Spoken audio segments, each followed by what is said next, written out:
Let's get them likes up, fam. Get them likes up. It's go time.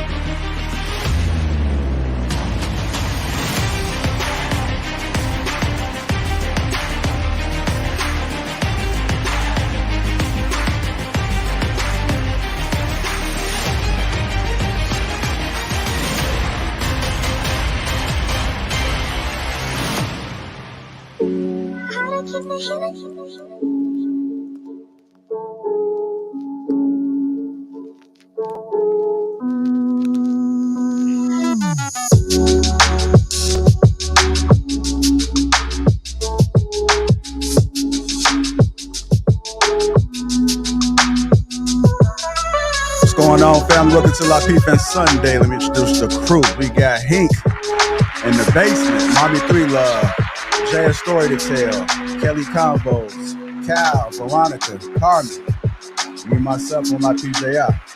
Why somebody missing? Somebody drop off? Man, y'all jamming on the music this morning. That was a whole vibe. Hey, I know, man. It really was. You know what I mean? Shout out to the producer. Oh, yeah, shout out to you. You know, I got them tracks lined up, B. Got them tracks lined up. Anyhow, you said who dropped off? Javara. Okay. I know what the count was off. How y'all doing on this Sunday morning? Good morning. Good morning. Good morning. I know time went back. Yeah, it's still morning. Yeah. We good. We good here. We good. good. Okay. Man, I had no idea until I woke up that the time was going back. Forgot all about it. You forgot about the fall back? Yeah. I love fall back. I hate spring forward. Yeah. I think the only time the fall back really matters to me is when I'm able to take advantage of the sleep. And unfortunately, I didn't take advantage of the sleep. So while y'all fell back, I still fell forward.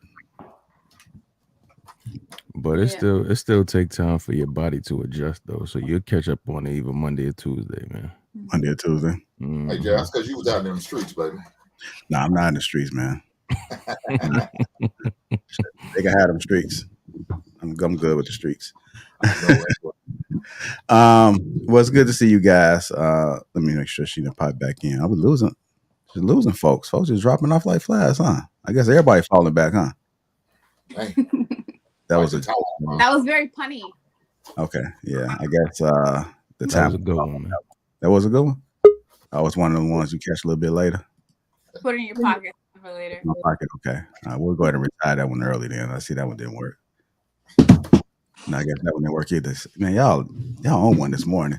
Anyhow, it's good to see you guys in the chat. I see we got a new member already. So shout out to you, IXL, became a member. So salute to you. Let's go ahead and get right into hit the like button. Also make sure you subscribe to the channel. It's too early, y'all. I think that fall did play a little bit into my script this morning. So shout out to the sponsor again, Teach Hanley.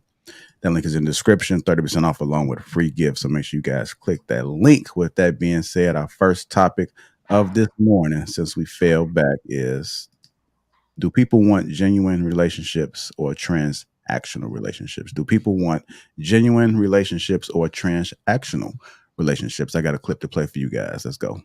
Same thing with the guy. The guy may be taking you out on dates, taking you out on trips, buying you jewelry, doing all these things, and it feels like, it feels overwhelming. It feels like a lot.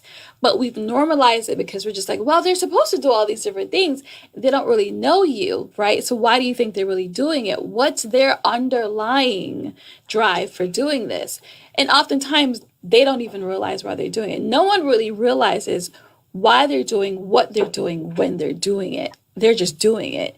And so we've normalized it so much where we just say, well, on the first date, you should, I saw this meme on I think it was a Facebook group. Somebody said, well, on the first date, he should buy me a dress for me to go out on a first date with him. How old was she? I don't know. But she looked like she was in her 20s. And I was like, what? Yeah, he should buy me a dress, get my nails done. And I was like, oh, okay. For the first date. So sometimes I have to ask myself, do people really want genuine, authentic, connected relationships, or do they want transactional relationships? All right, you guys saw the clip. You know what the topic is. Do people want genuine relationships or transactional relationships? Who wants to go first? I'm going to call on you, Mommy 3 Love, second. So who want to go ahead and dive into it? I can. So personally, I think that people just as human beings do want genuine relationships, but I do think transactional relationships have been practiced in humanity for a really long time. Like maybe not quite how they are in modern times. I think now, kind of what she was saying, there's a lot of people speaking to wanting genuine relationships, but in their practice and their habits and their behaviors, they're conditioning themselves for the transactional relationships. Okay. Mommy 3 Love, what are your thoughts about it? Do people want genuine relationships or transactional relationships? I think it just depends on, I feel like it's depend on the situations because like the person that she's talking about, like are those, these new age influencers, like these Instagram models and like things like that. Like they look for gifts in the beginning of relationships, like just the beginning of dating. It's not even a relationship if you're going out on a date with someone. It's this like you're not just saying, okay, I'm gonna marry you on this first date. But like nowadays, like women, not all, but most women want like the 5-star restaurant. They want all these things on the first date. And I just feel like it's dumb. I feel like on a first date, you should just meet someone at like a Smoothie King, like something like that, something very simple. Because I don't want a man to spend a lot of money on me. I might not be feeling him. He might not be feeling me. So why would you spend all this money on someone that you don't even know yet?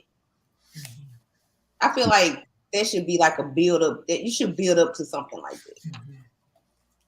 So go ahead. Relationships are genuine. I really nowadays I feel like most relationships aren't genuine. They see what you have. They want to know exactly what you have first. Like a woman will leave a guy if a guy say, well, it can be the first conversation. Well, let's find something cheap. Like he can say like certain words to her and she'll just block him. Don't even know, like he could be your husband. He could be the man of your dreams. But just because he's in a bind at the time, or he might be saying it just to trick you. He might be saying something like, hey, well, I don't have as much right now, or blah, blah, blah. Let's meet at a Applebee's. Let's go get a 2 for $20. You know, like something like that. He could be saying something to trigger, and she'll just block him. Like, she don't even want to talk to him no more. I just feel like that's not genuine. Like, so most relationships aren't nowadays. I feel like for the younger generation, it's more transactional. And like Mama 3 said, they want to see what you have, you know, and then go from there. I think the older generation, we still believe chivalry is still alive and well. I agree. First date, hey, that's so romantic to me, you know, going somewhere simple. And you let a guy tell me if I was on a dating scene, you know, I'm in between things right now, I'm trying to work it out. To me, that's a plus. Because you're not, you seem like to me that you are go-getter and you're about your business and you're straightforward with it. I would stick with somebody like that because see, if you tell me that, what can I do to help you get there? You know what I mean? But a lot of kids these days, they want to see what you have. They want to get the nails done. They want to get the hair done. They want to get the back wings. They want to get all this stuff. All that's superficial. Let me get to know you and you get to know me, because that's what dating is all about. It ain't about what you bring to the table, what I bring to the table when I first meet you. Shout out to the bat wings. Can I jump in? So I hope I'm not repeating something. I kind of missed what the initial thing was, but based off of bouncing off of Veronica, I feel like at that stage, if I meet somebody and he's in a transition, like, be my friend, you know, and I can help you as a friend. But like, no, to date somebody who's transitioning into something and I'm not in that same place, like, we both there, we're both trying to figure it out. Okay, we can figure it out together. But I don't have the time or energy or that type of love to even babysit you through your transition. But I can help you as a friend, you know, because when it comes to like a relationship and dating, like, there's certain things that people, like you said, is a transactional or genuine. Like, my genuinity will help you as a friend to get to where you're trying to go if I can do that. But to take my heart and put it into you and only you, it's just silly for me to do that, I think. I'm about to put that word down. And that's, you said genuinity. Yeah, I didn't know. Yeah, and a lot of times people get it misconstrued when you're dating. That's all it is just getting to know somebody. Not to say that we're going to be in a relationship starting off. Like, just like I can be your friend through it, but no, it's not saying that I'm going to put my whole heart into you, because we're just still getting to know each other. I can encourage you and motivate you all day. You know what I mean? Because sometimes actions speak louder than words. Sometimes people say stuff just to see, you know, if you a ride or die, and if you a ride or die, then they gonna fall back unless you keep doing. But let me ask y'all a question. But what do you want? What is the end goal? Isn't the end goal to still have a genuine relationship? You meet somebody, they have what you're looking for, and now you want to have a real bond with that person. You know what I mean? Isn't that what you want in the end? Because a transactional relationship, I mean, sure, if they check off all your financial boxes and they give you some kind of leeway to spend how you want to spend and be able to afford a certain kind of lifestyle, that's cool. But if you really don't like them, that can't be what you want, right? I mean, if the question is, do people want a genuine relationship or do they want a transactional relationship? I would hope that the end goal, regardless of the path that you get there, the end goal is that you have a genuine relationship with this person. Y'all can still be all rich, you know what I mean? Your household income could be whatever it is, whatever number you need it to be. But once you get to that number, then what is your relationship like? Don't you want it to be inside jokes? Want to be able to laugh, go anywhere? This person be the only company that you need, you know what I mean? So I would hope that the end goal is to have a genuine relationship with people, regardless of where you meet them and how it goes. And when it comes to younger people, I really think that the mature age of dating, really the expectation should be like an older person, 27 to 30 and up. You know what I mean? If we keep thinking like dating as a game for young people, 19, 20, 21, that we're really making a mistake already, because our expectations are already out of whack. I think that when we're talking about serious dating and relationships and really wanting to find a person you can spend the rest of your life with, that's a more mature decision, and we should expect that from an older person. So, but in the end, to answer the question, I think people do want that. I just think that the checklist is so long just to get your foot in the door with a person, that's really the obstacle. But I would hope at least that real bonds and real chemistry and relationships is the end goal. Hey, Cal. I think. Cal, you wasn't here last week, right? You wasn't here at all last week. I said it last week. I'm gonna say it goddamn. They don't give a shit about us. Nope. A couple of these women already are showing what I mean. Listen to it, man. Look, the woman said, "I'm not gonna deal with you through your mess. I'll be your friend." What? I'm not even gonna talk to your friend. I see you when I see you. They don't give a shit about us. But You don't want a we girlfriend? good. But let me tell you this. Hell no, we don't want no friends, yo. No. Let them go Right, through some Kelly? goddamn transition. You better accept it. You better accept me who I am. This is what you get. What you see is what you're gonna get. I don't give a damn if they're going through a Great Depression. You better accept that. And that's what they expect of men. But y'all don't want to go through this when we going through a transition. See, that's not starting off, that's sir. No, not starting off. No. Listen. But see, that's what I'm talking about. But y'all want us to accept y'all doing y'all bullshit. Yeah, because you bothering us. Only because you come bother. It's not like women. Some do. Let me finish. You know, when y'all going through that last breakup, knowing y'all probably only a month out of it, but yet y'all right back in the streets, trying to find the new dude. Y'all in there, knowing y'all emotionally damaged, knowing y'all ain't emotionally right, knowing y'all should have got on somebody's goddamn couch. But what are y'all out there doing? Pouring all that bullshit, dragging that bag and everything to the new relationship. And you expect a man to accept you. You and your 3-4 kids. Yes, y'all do. That's what y'all do every goddamn time. Let us bring that same type of drama. Y'all look at us like, okay, I don't want you. You're a scrub. You ain't got a real job. You only making $40,000? Damn, you need to get your bag up. Come on, man. That's how y'all do. And now y'all here talking this bullshit now? But it's so crazy because that's why I was gonna say, like, honestly, it's really up to the man when you get to know a woman. You know, like sometimes we do put on a facade. We do, you know, because at the end goal, we be wanting to be, you know, we like that lovey-dovey stuff. But sometimes I feel like on the man end, y'all should really know, like, ask questions to certain women to see exactly, like, okay, what you looking for? Like, what's going on? Like, most women on their first date, man, they do talk a lot. We will talk a lot. If you ask the right questions, you will know exactly if you want to take her out on that second date. You will. Like, just so let me finish answering the question. So, question is, relationship transactional? Yeah. Listen to what she was saying. She sounded like it's all transactional. And you know what I'm going to treat her? Like a hoe. Because that's what you are. If you want to make it transactional like that, I got to get your hair done, get your nails done, do all that, get your buy a new outfit. Even before I even take you out on the date, yeah, you're a hoe. And I'm going to treat you as such. So if you 20 minutes, I'm out. All right, I'm gonna go to Kelly Convo unless she's trying to get in. Go ahead. What are your thoughts about it? Do people want genuine relationships or transactional relationships? So I do believe the goal is to have a genuine relationship, but I think we as a whole have gotten away from genuine anything. Like, I don't really see people being genuine, even friends or what? Yes, I think when someone enters a relationship of any kind, they have this question in the back of their mind, like, what am I going to get from this? How do I benefit from this relationship? Versus, like, who is this person in front of me? And I want to get to know them. And I get the dates and all that. And at the end of the day, yes, I want to go to a nice restaurant because I like good food.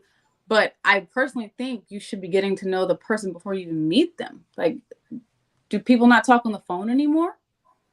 Because I can know all I need to know about a person before I even step foot in a restaurant or a movie theater, because I'm going to talk to you and I want to hear how you think. I want to hear how you process. I want to know how you feel about certain topics. And if we don't mesh, why are we even meeting in person? I think chemistry is the most important, and that's the ultimate. And if I don't like you over the phone, I don't want to meet you in person. But yeah, if we go out, I definitely need you to take me to a nice restaurant because I like to eat.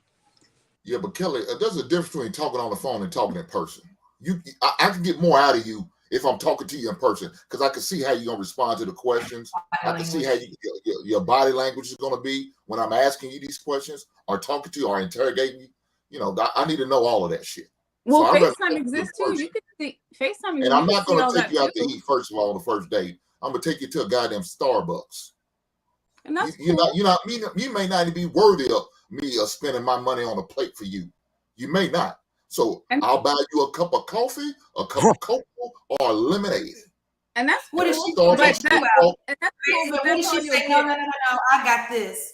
I got this. I got this, Mr. Hick. I got you. We Mr. gotta go Hink. to It's Hink.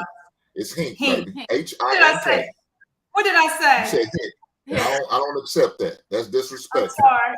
I'm sorry. I forgive didn't. you. No disrespect. Respectfully, no disrespect, Mr. Hink. Did I say that Hink. right? No, H-I-N-K. Hink. Is that right? Right on. Right on. Now we got it. Okay. I like you, Veronica. You can What accept if she? correction. What if she said? That's okay. I got it. Let me be the one. It doesn't matter. I don't care if she spend her money, I'm spending my money. We going to a coffee shop. No, we're not gonna waste our time for the nice meal. Matter of fact, I'm gonna tell you, invest that little $150 you're gonna spend on my plate into something in your kids. Invest it in that. Matter of fact, You put talking some about gas women in on it. another? You Go talking get about a women? tune-up or oil change or something. Don't worry about it. We're gonna go to the coffee shop. If we can make it, if it's good, it's good. We'll make it on the second day. Then we could go out to dinner. But no, I'm not gonna waste my time because now I'm gonna get my coffee and I'm gonna walk up out. I'm gonna leave your ass at the goddamn restaurant How often do you do that, Hank? whenever I need to. Does that like usually work out for you? It doesn't matter. It works for the best for me because I don't have the headaches later. I'd rather make a small investment and lose than make a big investment and take a bigger L. Because I don't like the headache. I think what you guys are, the point that's being missed is women. That's the whole point of the man, right? To provide and protect. So women need to feel safe and secure. And if you're dating a guy in a transitional period, he shouldn't be dating anyway. He needs to get his situation secure first. And I get it if you're already with the man and you guys have already said your vows and you decided to do life together. You don't just leave him if he's a rough patch. You support him and you help him get back to where he needs to be. But why would you start dating a man who's in a transitional period? That doesn't even make sense. Same way a man dates a woman when she's in a transitional period. But that's different. It's a different role. Why? Why is it different? So it's good for y'all, but it's not good for us. So no, I personally think two happy people. Is it one of those double standards? Hold on, no. I personally think. Yes, it is, Hank. Okay, when if it's that, then I can accept it and I'll move on. Can I finish? No, yeah, you can. I'm sorry. My personal opinion, my personal stance on it is two whole happy people should come together and be extra happy. I don't think one person should leech off another. That's my personal opinion. But in reality, the way you guys talk, I hear men say all the time, especially in this space, oh, I don't care what a woman does. I don't even want her to work. I don't want her to have money. So is the transitional period for her different than yours? I would absolutely think so. You don't even care if she has a job. I don't want a woman that makes a lot of money. I want her to make less than me. So it's not the same. It's completely different. Well, that may be what you hear from other people. A woman without a job and a man without a job is different. Kelly, I don't say those type of things. But I'm all about money. I'm a hog about mine. Yeah, but they do say that on these panels. They do say that on this panel. I agree. I do agree that. And I don't agree with what everybody says on these panels. But that's just me. Those are super niggas. Those are super niggas. Those are 1%. Those are super niggas. I was gonna say, I don't think that's ever been said here on the Lapeef Network outside of Quest. Shout out Quest. I agree with Kelly. I think two whole people should come together when it comes to dating. No one should be a half. No one is asking or looking for somebody that's not all the way together. So when you step on the dating scene, you should be together, have your mental together, your physical together, your all of that and the above together. I honestly take a bit of a. But y'all don't come like that. Y'all don't come like that. Y'all come half-hearted fake.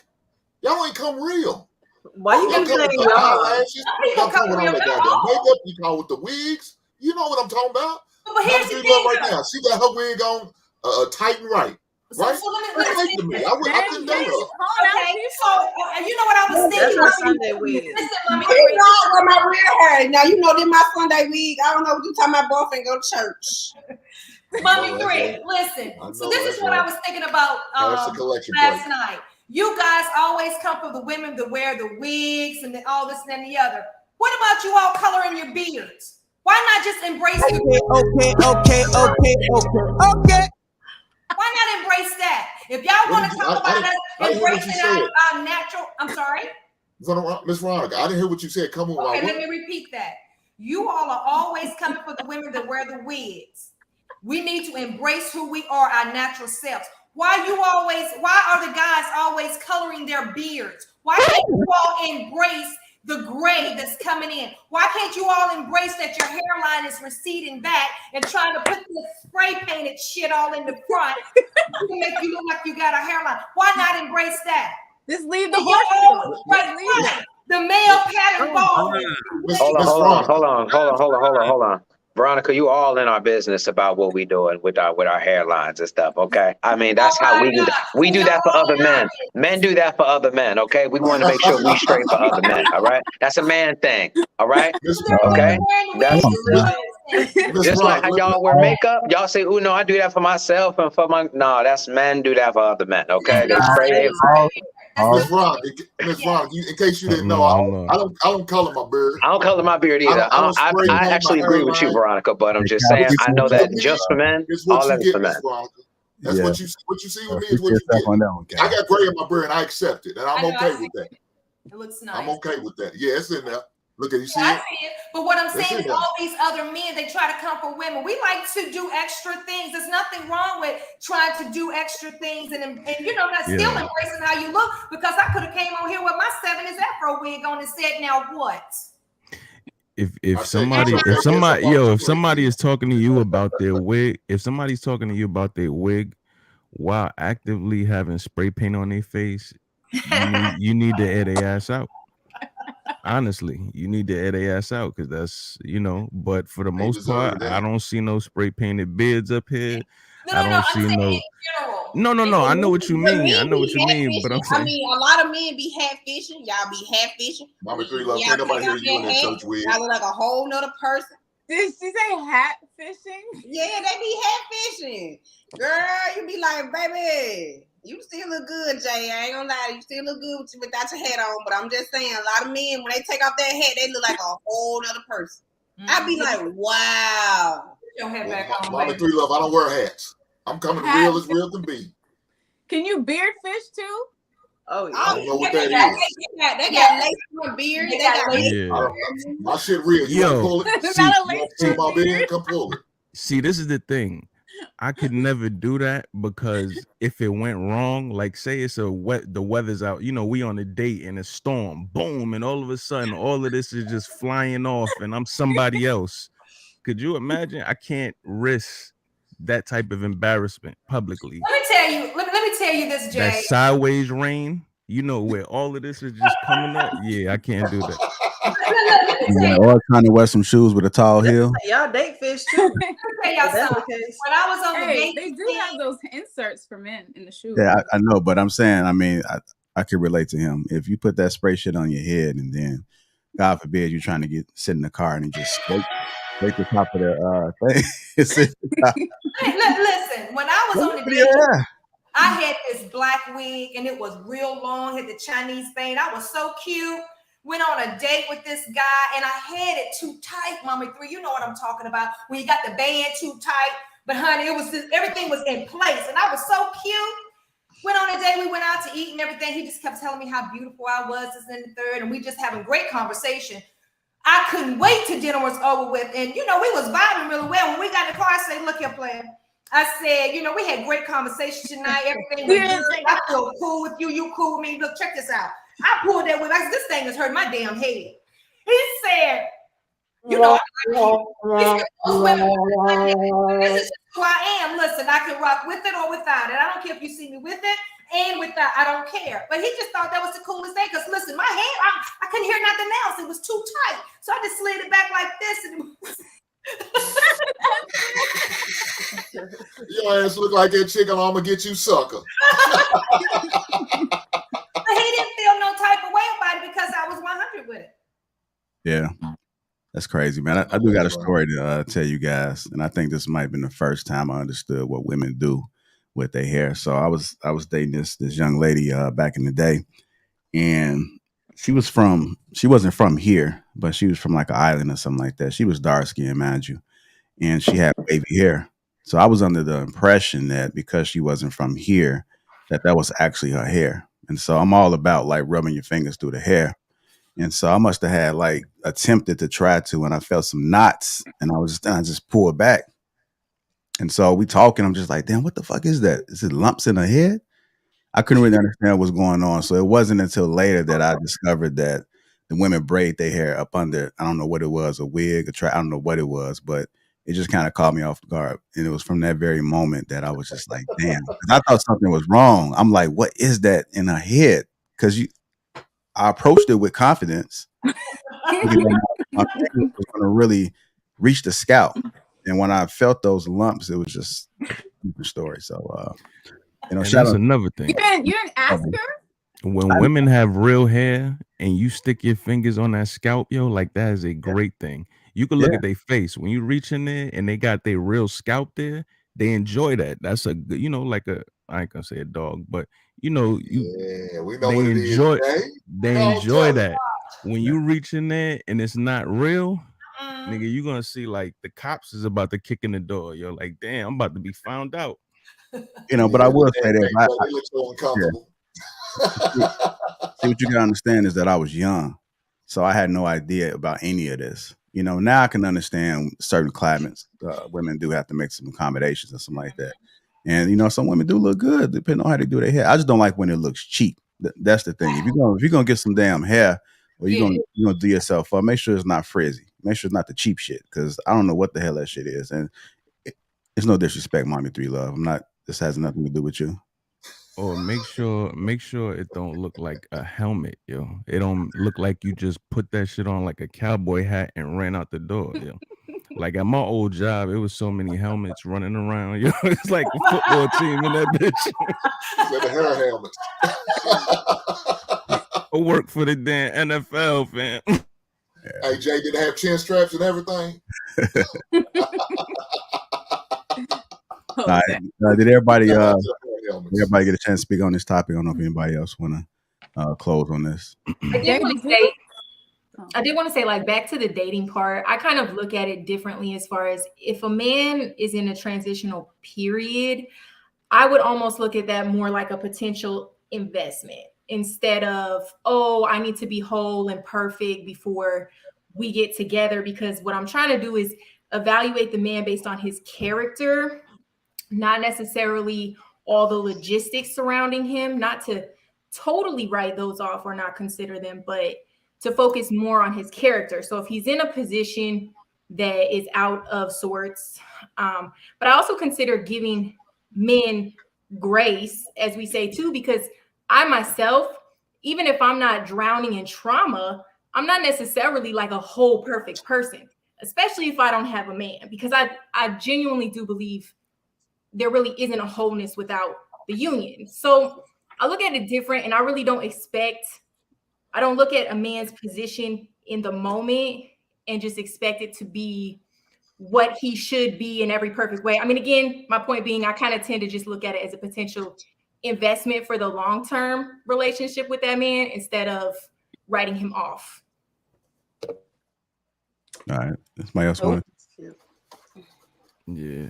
Because they need to be focused on transitioning. They don't need to be focused on a woman. Everybody knows a woman distracts a man. If you have a goal in mind, it's different if you're on board and you're like, okay, what's your goal? I'll help you achieve it. Let's get there together. But if you're just like going on dates with him, he doesn't need to be on a date. He needs to be focused on achieving his goal. Once he arrives, he can hit you back like, okay, I got to where I need to be. I had a guy try to date me that didn't have a job. We went out, he took me out, he spent money, and I'm like, how are you calling me all day long and texting me all day? Are you not at work? And he was like, oh, no. That's the point. That's different. That's showing his character. He's got way too much time and he's not focused. I didn't say a man that's not focused, right? He just may be. No, I wasn't finished the story. So he was calling me, texting me, and all day. And then I found out that he lost his job a couple months ago. I think I told the story up here once. He lost his job a couple months ago. And I was like, well, how are you paying for your bills and everything? He said, I cashed in my 401k. To me, that's irresponsible. You're in your 40s. What the hell are you doing? Why do you want to date with me when you need to be focused on your next move? Well, right. But again, I think that's reflective of his character and whether he's disciplined or not and his level of direction, not necessarily. So you need a guy who has ambition, who has drive, who has goals, who's heading towards something. Not somebody who's in the middle of a transition from one job to the next and doesn't have it acquired yet. Are you asking me? That is a question, yeah. I mean, I tend to try to avoid creating specifics in my mind for circumstances, right? Like I really try to, again, just focus on the character of a man and what I can pull from that and assess from that. And like you're saying, if the man has all the time to call me off the hook and do all of this, like I don't want a not busy man. He can be busy, but still in the middle of a transition. And for me, most women, they do too much before they even meet the man. They even when they FaceTime him, they trying to figure out how tall he is. We want to know so much about this man that we haven't even met yet. And I feel like sometimes we need to at least kind of like let our guard down just a little bit, especially if we trying to like, you know, get to the point where we want a serious relationship, we want marriage, we want these things. So we need to kind of like open our horizon up a little bit and not stop trying to like nitpick everything about this before you even meet them. Because sometimes I disagree. We be trying to look at everything about this man. We trying to do research online. We be trying to look them up and find them on every social media website. We be trying to do everything except ask questions.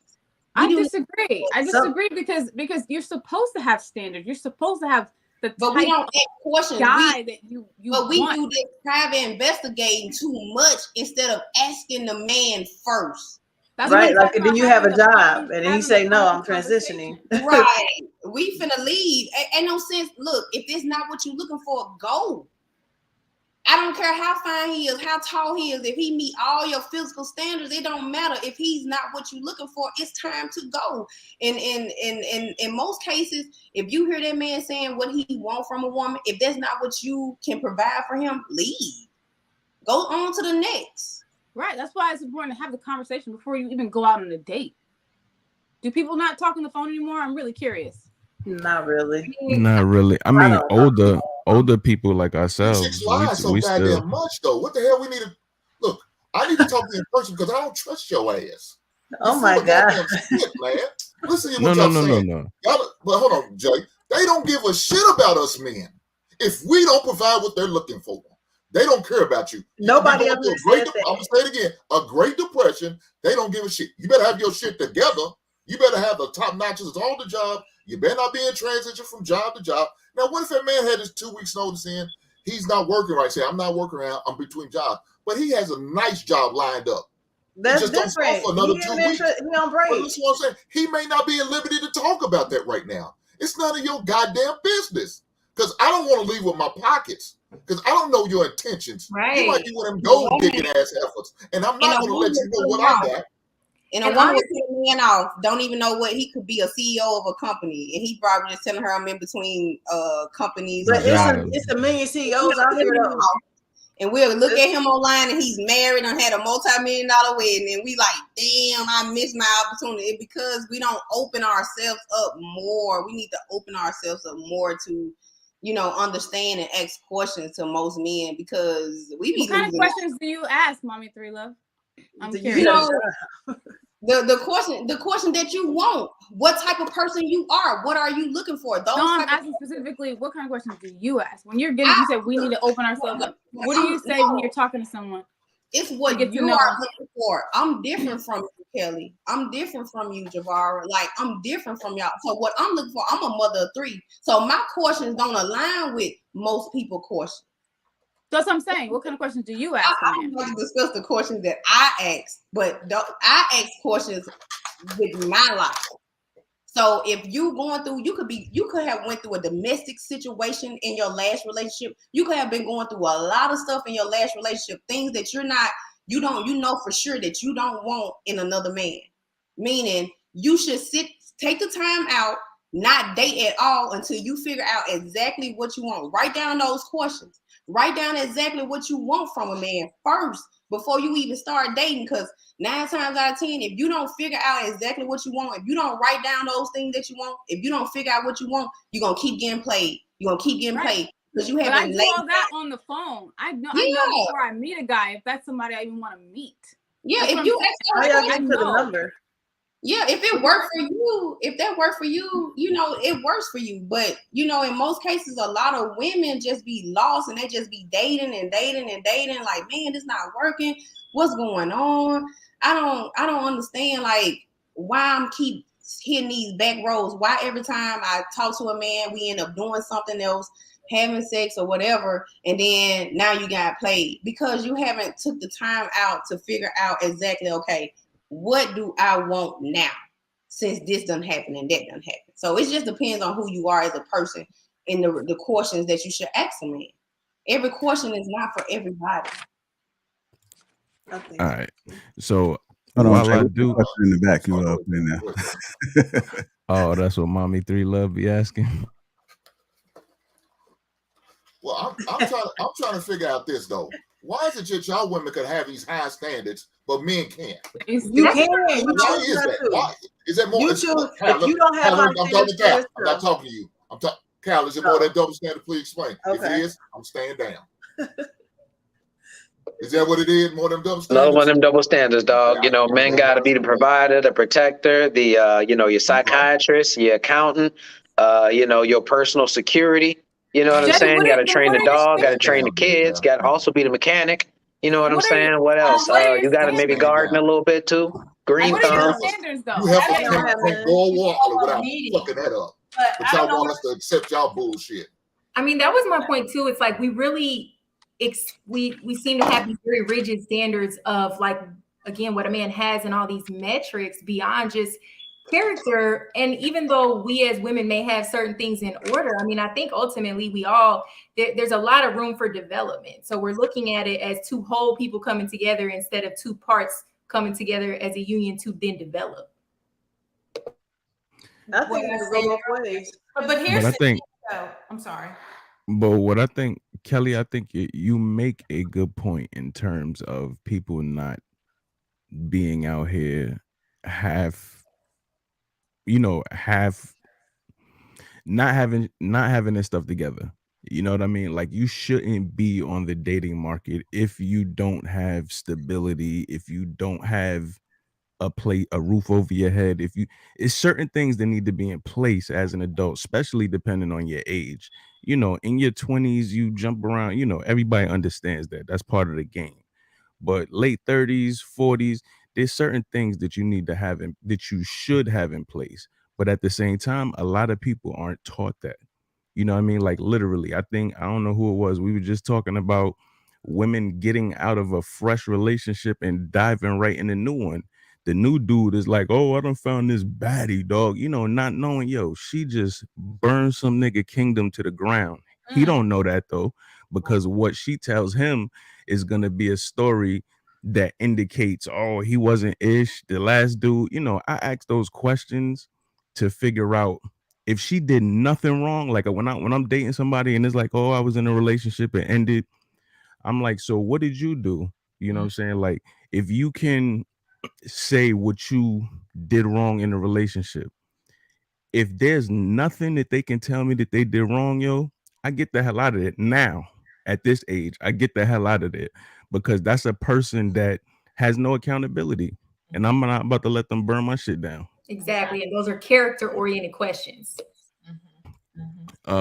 In terms of what do you do for a living type stuff, that's more of a question like, how should I treat you? You know, that's how I look at that question. How should I treat you? Should I treat you like a garbage man, or should I treat you like a lawyer? You know, and it could be a little disrespectful, but if that's what you stand on, if that's what's important to you, ask away. You know what I'm saying? Ask away. But what I'm saying is, people get on YouTube and they always have these points. Oh, you should do this, you should do that. But are you doing it? Is that what you actively do? Like, do you have a list of the standards that you have set for the kind of man you want or the kind of woman you want? Or are you just like, oh, she looks good. Oh, I think you got money. Let's go out on a date. Like, do you actually have conversations? Do you dive deep into someone's psyche? Do you try to figure out the type of person you're even meeting? They could be a fucking psycho killer, and you go on a date with them, and then you end up in their refrigerator cut up in a million pieces. Like, do you even know who you're going out with? And not Because only I share some of mine I share with you. I don't want the woman with a wig or weave, fake eyelashes. But that's I only got it. No, Kelly. You asked a question if we have a list and standards. I just gave you about 4 of them right then and there.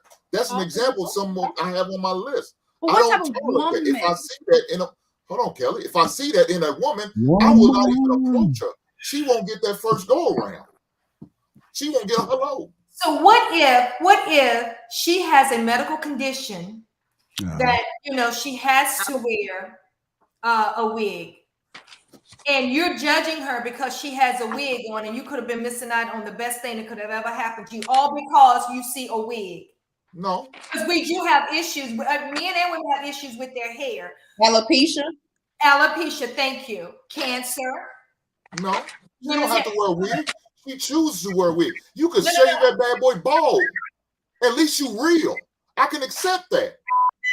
But you don't have to wear a wig. It's not mandatory. Now, if it's mandatory, that's different, Miss Veronica. It's not mandatory for you to wear that fake shit on your head. You choose to because you feel uncomfortable or lack of confidence with it. Shave your head. I'll accept your bald ass head and I'll rub you down with some goddamn baby oil. And I think that's very fair, and it's everybody's right to choose the type of person in the DMs, Hank. to choose the type of person that they want to be with, you know. But I think so too. I'm sorry, Jabari. Oh no, that's fine. I'm just saying, like, it's fair to choose what you want, and then so for him to say that, to see a woman and she got a wig and lashes on, and immediately he don't want to talk to her, that's fair. But it's also fair for a woman to see a man in a transitional phase, and I don't want to be in a phase with you, and that's fair too. And I don't think, like, to make it seem like it's all about the transaction and this and that. Like, no, I'm just not attracted to that stage that you're in right now, right? And you're not attracted to her, that stage that she's in right now, where she feels like she wants to put on wig and lashes. It's just an option that you have to choose from. I also think that everything that you're looking for in the opposite, that you should be able to bring that yourself. But don't you think we're opposites in a lot of ways? We are opposite in a lot of ways. You know, like if a man got all this criteria and a woman has all the, for example, if a woman says, oh, I want a man that's, makes this amount of money and has to have this materialistic things, then I feel like that you should be able to have those things as well. If you are looking for that in somebody else, where's yours? Okay, so I'm going to give you an example because I actually have a list of things that I look for when I look for a guy. So top of my list, I want a man who has a relationship with God, because to me, that's most important. I have a relationship with God. I'm a Christian. That's how I was raised. I want a man who loves me, who is kind, who can communicate. I want a man who's ambitious. I want a man who is taller than me with my highest pair of heels on. Yes, that is a physical. Yes, he has to. Absolutely. I want a man that cares about my son. I want a man that's going to cover me spiritually, financially, and physically. Like I want to travel. So I want a man that enjoys that too. So these are things that if you don't meet this criteria, why am I even going on a date with you? This is just a few things on it. Asking Kelly, how are you? Oh God. If you don't mind me asking. I just turned 36. As you get older, that list gonna change. No. It hasn't changed. I did meet a man that fulfills this criteria. Oh, really? Yeah. And that wasn't a tough list. Like, if we can't find somebody who believes in God, who's a good guy and taller than her, that's not a hard list, Now it's a matter of let me say that on loving God, Jabari. Now, sometimes they can really love God and be so darn deep till it's just unreal. I don't want nobody so deep to, my God. I mean, you know what I'm saying? I don't mind deep because my dad was a pastor, so that's how I grew up. So if someone doesn't believe in God, it's like we can't even have conversations. So yeah, I was in. I can't. I'm gonna go ahead and transition. That's why, like Mommy 3, everybody's list is different. But I think you should have these conversations before I even go out with you. If you're cussing like a sailor and talking about how you want to just sleep with me and you sleep, like, why would I even want to go out with you? You're not the type of guy I want. You're not the type of guy I'm looking for. You don't have the character or the morals or the principles to even be the kind of guy that will fulfill me. So I'm not even going to go out with you. But if you meet all my criteria, if we have these conversations and we click and we have chemistry, sure, let's go out. Let's do it. And no, I don't want a guy who's going to take me to McDonald's. I don't give a fuck what y'all say. Come on. No, see, I'm the opposite. I would rather go. You women can have standards. You women got these standards, but we can't have any. You can. Yes, you can. Yes, you can. No. And the Kelly. reason you're single Y'all sit there right and now, tell us all the time, you better take me as I am. You better take me as I am. No. Accept me and all my flaws. It might be Is that Mary J. Blige? Don't Mary J. Blige got a song That's like Mary that? J. Blige. Yeah, I was about to say Hank, you that. are That's single. the thing. That's the go-to song for all of them. Hank, you are single right now because you have standards. Am I right or wrong? I thought it was I'm married. single right now because I got standards. Yes, ma'am. You seem angry. You can totally be with a woman if you Am want to. I the only one? Hank, you seem angry.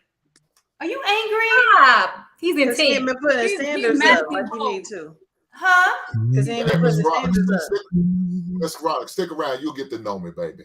Oh, this is just you're passionate. I get passionate, but if, hey, pay no mind to Greasy Lips and Kelly. You'll get to know me. You know, let me take this opportunity to remind everyone about that Thursday energy that is not allowed here on Lapeef and Sundays, okay? I know that's right.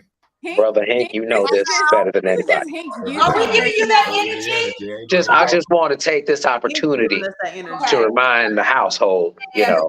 That's a whole different energy over there. Yeah. I'm in the twilight zone over there. Okay. We ain't gonna No, we're talk gonna let that be. We worry about Good Sunday. Lapeef and Sunday. Move on, y'all. All right, y'all. We gotta go ahead and move on. Cal to the office, please. Okay. With that being said, go ahead and move on. I think people gotta understand the importance of time, man. Time reveals a lot. So if all fails, the default should just be patient and just let it play out. Time will tell it all. But you didn't answer the question. What's more important to you? Transactional or genuine?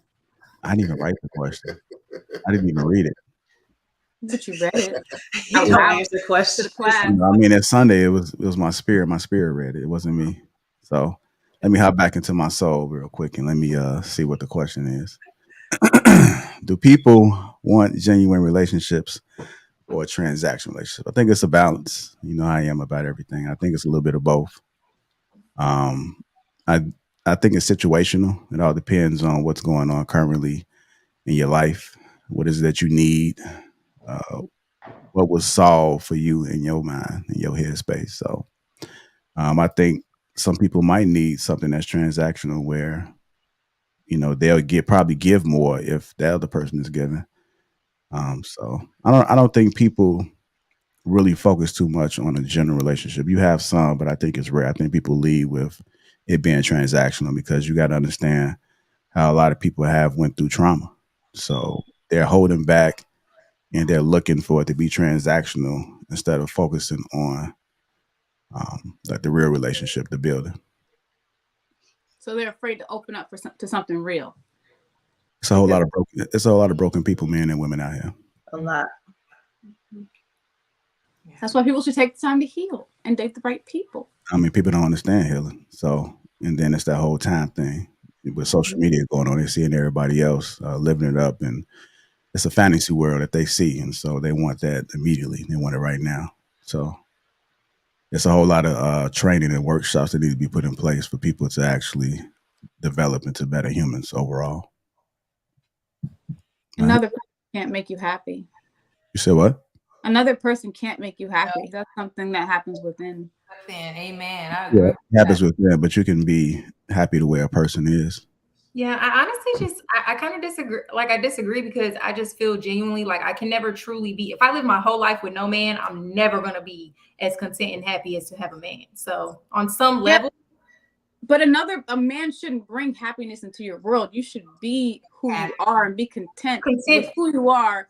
And then you guys can be happy together. But it shouldn't be like, oh, I'm just so sad. Life isn't great. A man's here. Now I'm happy. I just feel like that's an extreme version of what I said. Like, I just mean, can I function? Do I have to, am I laying on the floor?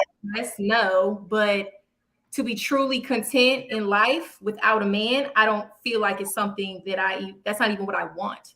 Yeah, I feel like we should, I just feel like that's what I'm here for. To be a man's rib, like I'm not kids, lots of kids. I'm here to make kids with someone. That's why I hate that I even, if I could turn back the hands of time, I would have waited to be with someone who's my other half married to, and not be a single mother and do those things. Like, I feel like a woman should want to be a man's everything, like his ribs. So are you unhappy when you're single then? No, yes. I love myself, but I know for sure that I'm here on earth to be with someone. I don't want to be alone. I always say we weren't meant to be alone. We weren't put here to be alone.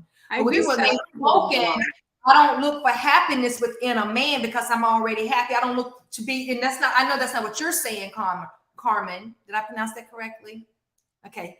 I'm not saying that's what you're saying, but what I'm saying for me is I'm happy, but I don't look for my husband to make me happy. You see what I'm saying? I'm already happy, but he fulfills another part of me. So I get like the fulfillment, the real fulfillment, what is like for, in my opinion, as a woman, cannot be found without a man. Because nobody wants to be alone. And you want that person that you can make him the king that he is, and he can make you the queen that you are. And you just uplift each other and just, the whole nine. But I always feel like when men look at women, if you see a woman from a distance, you're not going to pick the woman sitting at the coffee table that just looks sad, like she hates being. That's not what I'm saying. That sounds crazy. You're going to look at the woman that has that pep in her step. It looks like, where's she going? I want to be a part of that. I got a lot of pep. I want to bring that into my life. Like, it's like, it can add to your happiness. So I'm just saying, like, I don't like it when women say, oh, you can't be fulfilled without a man. I do believe that is the purpose. Yes, the whole goal is to be together. But it's not like I cannot survive in life alone without a man because I have to wait to start living till he gets here. No, I want him to see me living my life, and he wants to be a part of that. We join our happiness together. I think Carmen is saying men think like that for real? That's what I'm saying. You sound like you're talking about somebody like Let me explain something to you, Kel. Let me help you out. Help me out, Hank. If a man sit there and see a woman who's down, guess what a man more than likely go over to do? To try to go over and talk to her and cheer them up. I don't want to sit there and look at that girl because that may be a front, a facade, as a fake. She's skipping around, but on the side she's dying. But at least I know that girl over down. I know she's going through some real issues. She's being honest. She's not hiding anything. She's not putting on the goddamn front like a woman wearing all this goddamn makeup. So take that shit off. And I used to look at that pep. There were times in my life where I would look at that pep and I'd be like, nah, I'm gonna leave her alone, yo. I would destroy that pep. I would destroy that shit. Those stars in your eyes. That's what happens. Like, no. Like, there was a point in my life where, but you gotta know where you stand in your life. If you're miserable and you see somebody that is excelling, leave them the fuck alone. You know what I'm saying? You gotta be able to identify with you and what that's gonna do. People will bring you down before you bring them up. That's factual. Whichever 9 times out of 10, if you're rich and somebody's broke, they will make you broke in some capacity, whether it's financially or mentally. You will be broke and have all the money in the world. So you got to find people. So if you know you're gonna ruin somebody, leave them alone. And I think that's why a lot of times people like to be in transactional relationships until I guess it comes to that genuine spot, because a lot of people do deal with people who aren't in the same space as them, and the transaction is what they feel like helps them understand if they're really serious about being in a relationship or not. It's tricky, but Hank, what, bro? What? Listen to you. That's a hoe. No, it's not. That's a transactional relationship is a hoe. I'm paying for your time, your sex, and your attention. You know how many different transactions? You have a whole-minded mindset. Maybe that's it. I am a reformed man. I am a reformed man. I'm a changed man. Well, we might not be right. As we think, sir. But transaction doesn't necessarily money for sex. That's not the only transaction that happens with people. Transaction could be like, this guy calls me every morning and I like good morning phone calls. Or this guy takes me to eat lunch every Wednesday. That's a transaction. And she does whatever it is that she might just rub his head. The transaction is whatever you feel like is needed in order to give more of yourself to that other person. So I think deep down, we all want to be genuine, but leading up to somebody being all the way fully genuine with a person is based off the transaction that they share with each other. But in reality, a man and woman transaction is never beneficial for a man. You understand that, right? Like you were saying, you were saying, oh, I'll be friends with him. Yeah, that doesn't benefit us at all. Well, that's the relationship that she's not getting into. So it's not about that does benefit him if he's smart. And any smart man knows women come and help them, whether it's your mom, your auntie. Mothers, I would say mothers. I don't know. She cut off. I think she cut off. Her internet is messing up. Mothers, that's probably depending on your relationship, unconditional, helpful relationships that a man will have. Others would be transaction.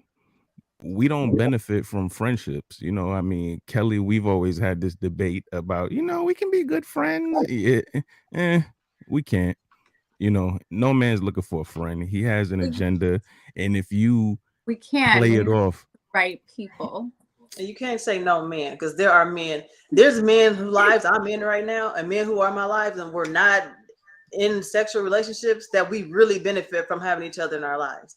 And it's just what it is. And to think for somebody to think like that's not like whole episode. Give him some time. He'll be sliding. What's the capacity? Is it rooted in like adolescence? Did you know these people when you were it's rooted in support and the fact that I'm a black woman, he's a black man, we're in business, we have things that it's not to do with anything else. Business.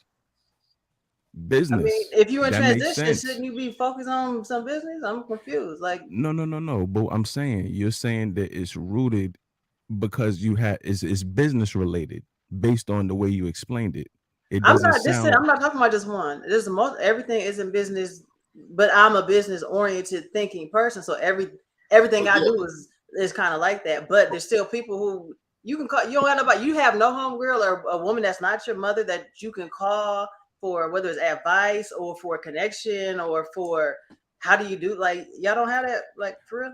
Yeah, I got some, and they, you know what I call them for? To help me get this nut off. Come on, man. Hell no. Nah. You said it's in business, right? And that's why y'all have that friendship, because it's business. But let it be something other than business, he'll be right there with you. I disagree. Well, yeah, go ahead, Lapeef. Thank you. Yeah. And with that being said, you just never know how these topics gonna go, man. But it was definitely. That was just the first topic. Yeah. Snapple fact. Shout out to the new member. Oh, did I say one already? He was the first one. Okay. Well, let me take it back. Rewind. Real 83499. I took my lady to the Waffle House for our first date. Would you say that's acceptable, Hank? The Waffle House? You said what, big bro? I said, would you say that's all good right there? If you take they made it include. That's too expensive. That's in his budget. That's his budget right on. I don't have a problem with Waffle House. I would go, but I'm not eating there. And D Harris, $5 says, "Preach, brother, preach." Yes, he's talking about Hank on that preach. D Harris became a member. I didn't read that one, so shout out to you, sir, for that one. Enos Louis 179. Yes! We are secure, but men don't want our pockets pimped. So shout out to you, sir. I never said that word, so I don't even know what this even is. Go ahead, Mommy 3 Love. Can you go ahead and take over? But I called them hair hats. Laugh my ass off. Okay, all right, Mommy 3 Love. It's on you. Okay. E199 super sticker. Hey, Marcus Evans, $5. Veronica is not messing with the final boss. Pink. Marcus Evans again. Hey, Carmen. Are you mixed? With a bunch of random stuff. Not mixed, but mixed. Eugene Steele, $5. What that means? That's a super chat or something. What that is? They are certified or something? I don't know, just mean that they a member. Oh, okay. Yeah, it's like Wakanda forever. Go ahead. This is why I say careful, Vin and Corden and crucial. And I mean, you know each other. You know when other's personalities and work schedules. That's true. Oh shit. And that's what I talk about. Vin and saying too much in a relationship And if on a first date, don't ever go to a bar on a first date. Never go to a bar. I'm gonna take over. Peak on God mode. Call time on the board on a brother. I like your shirt. You got the Chat Ninja shirt, King. How can we get a Chat Ninja shirt? Women wear Chat Ninja shirts. Ricky Fame TV, $5 society. Women come as they are. Men come accomplished. Shake my head. Hey, Mommy 3, you gotta holler at Quest, Logic. They got the Chat Ninja shirt, so the link should be. Okay. It was posted during the stream, but you can find it. I'm pretty sure it's not hard to reach out and get it. So. Okay. All right, but I will pass the word for you. All right, bet. They read this one already? All right. No, we did. Okay. All right. Men have standards. Ricky again, Ricky Fame TV, $5. Men have standards. That's why we put women in 3 groups: fun, wife, and friend. That is true. Friend means we're not attracted to you at all, but they will smash. Don't forget, they still will smash a friend. Ennis Lobby 79. JR is the spot. JR is the spot on the panel for me. Oh, he wants to know if he can come up in that extra box. King Wing, $1.99. You meant to be with your baby dad. If you're meant to be with your baby dad, if you're not, why have a child? Man, we mistakes. That's all I can say. The Indies guy again, 36 somebody is in danger zone. Danger zone. Danger zone. That ain't a real thing, but again, I have no problem in that area. Who the cow fit? Let them work. Nah, they be half fishing. I'm tired of it. All right. Well, with that being said, I'm hearing the likes are down, so make sure we get the likes up, family. Tia just posted the Chat Ninja merch link in the chat, so make sure you guys click that to purchase your Chat Ninjas Assemble merch. So make sure you guys click that. I did put a poll up. There's a poll up right now currently. So make sure you guys vote on that just so I can read the results once we get to the topic.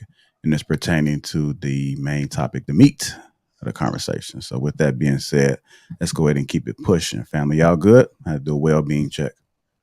Yes, everybody good. If you want to tap out, just do one of those and then we'll go ahead and tap you out. I'm not good. I'm going to go. Pressure points. Just make sure you speak with HR. Oh damn. Just make sure you speak with HR. Oh no. With that being said, let's go ahead and keep the show moving. Just kidding. Yeah, I was gonna say holla HR about the hurt feelings report. That is. Right. I'll send a message. Okay, yeah. Oh, what just happened? Yeah, he's off on Sundays though, Kelly. No, he's not. Actually, he's in the chat right now. He is right here. Okay. You put that overtime in, huh? Okay, I got you. Yeah, you know HR has to be around, man. Especially Hank. You already know how it is with women, man. Women now. You ain't lying, bro. All type of reports. And then sometimes you get men that may get the hurt feelings report filled out as well. You'd be surprised how many men, especially in the chat, a lot of feelings get hurt in the chat. You get real in the chat, man. It's real. Surely not the Chat Ninjas. Yeah. Everybody hit the like button, man. Hit the like button. Here, the likes are down. The likes are free. That's all we ask for. Super chats are welcome, but they're not needed. But we most certainly appreciate them. Hit the like button if you haven't already. It's free. It's 600 people in here. We should have 600 likes. Green Gang and Mods, let me know what that like count is looking like. I know, Jay, you're pretty good at it too. But let's push the likes up to 600. Let's go, y'all. Here we go. It's 40 a high body count for men. It's 40 a high body count for me. We always talk about body count in reference to what women don't want, but men, are we out here telling the truth about the body count? Like, does the body count even really matter? Is it best that you don't know? It's 40 a high body count. Chat. It's 40 a high body count. Let's see if we can get some information. Mr. C said no already, so I'm curious what the chat is going to say as far as that. Go ahead. It's funny with men. What do they say? Men add, women subtract. When you talking about body count, that's just the reality. So Jay, I thought men and women were equal across the board. you have people in the chat that, and nobody specifically, but somebody in the chat believes their body count is one thing when it's actually another thing, when it's actually like 20 or 30 less. You know, you got people counting hand jobs, blow jobs, you know what I mean? No, it's only insert or removal. That is it. That's the body count. No. Insert what? Trust me. I'm telling you, you have people that are counting head tubs. does not count as sex. Like I'm it's telling But does you, it? Because if you give it, do it count for you? I feel like if I put it in my mouth, that's a count. This is what I say. Eating ain't cheating, Hey, sucking ain't fucking. Jay. So Hey, Jay. If I get some head, that is not. Jay is pushing the man movement. That's what's going on right now. So Jay, I 1,000% agree. When a man says 40, he's just factoring in everything. So just don't take it literal when he says 40. I'm in agreement with you, Jay. Right on, brother. He say, right on, brother. So you're saying guys lie? Is that what you're saying? Guys lie and say more? No, it's just that we count everything. See, women don't typically count everything. You know, they say, "Oh no, I didn't do anything."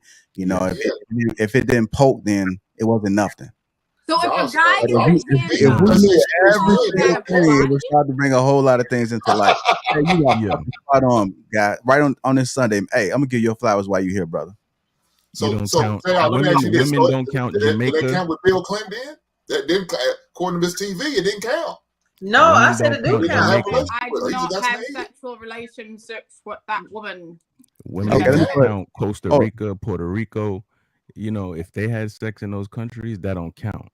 If the sex was bad, that don't count. Women only count relationships. You understand what I'm saying? Or no, if it's penetration that counts. Hand jobs don't count. Head doesn't count. It's a body count. I've been celibate since last year, and I just get a little heady and not in. So.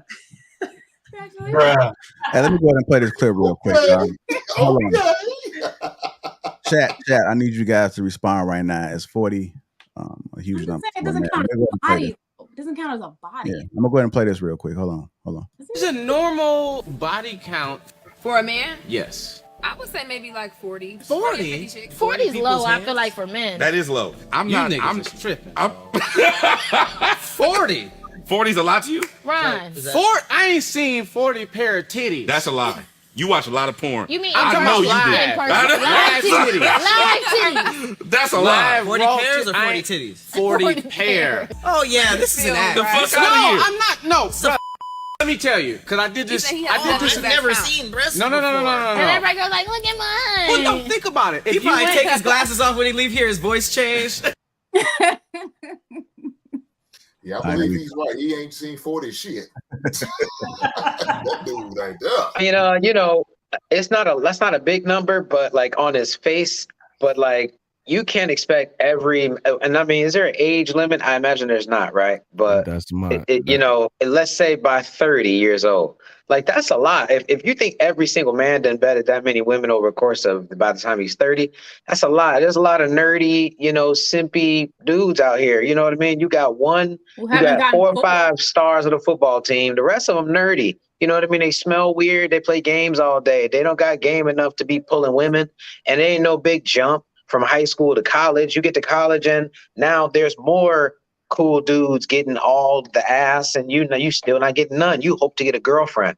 Then you with that one girl, then you get a job and come out of college and you single again. You might get 2 or 3 a year.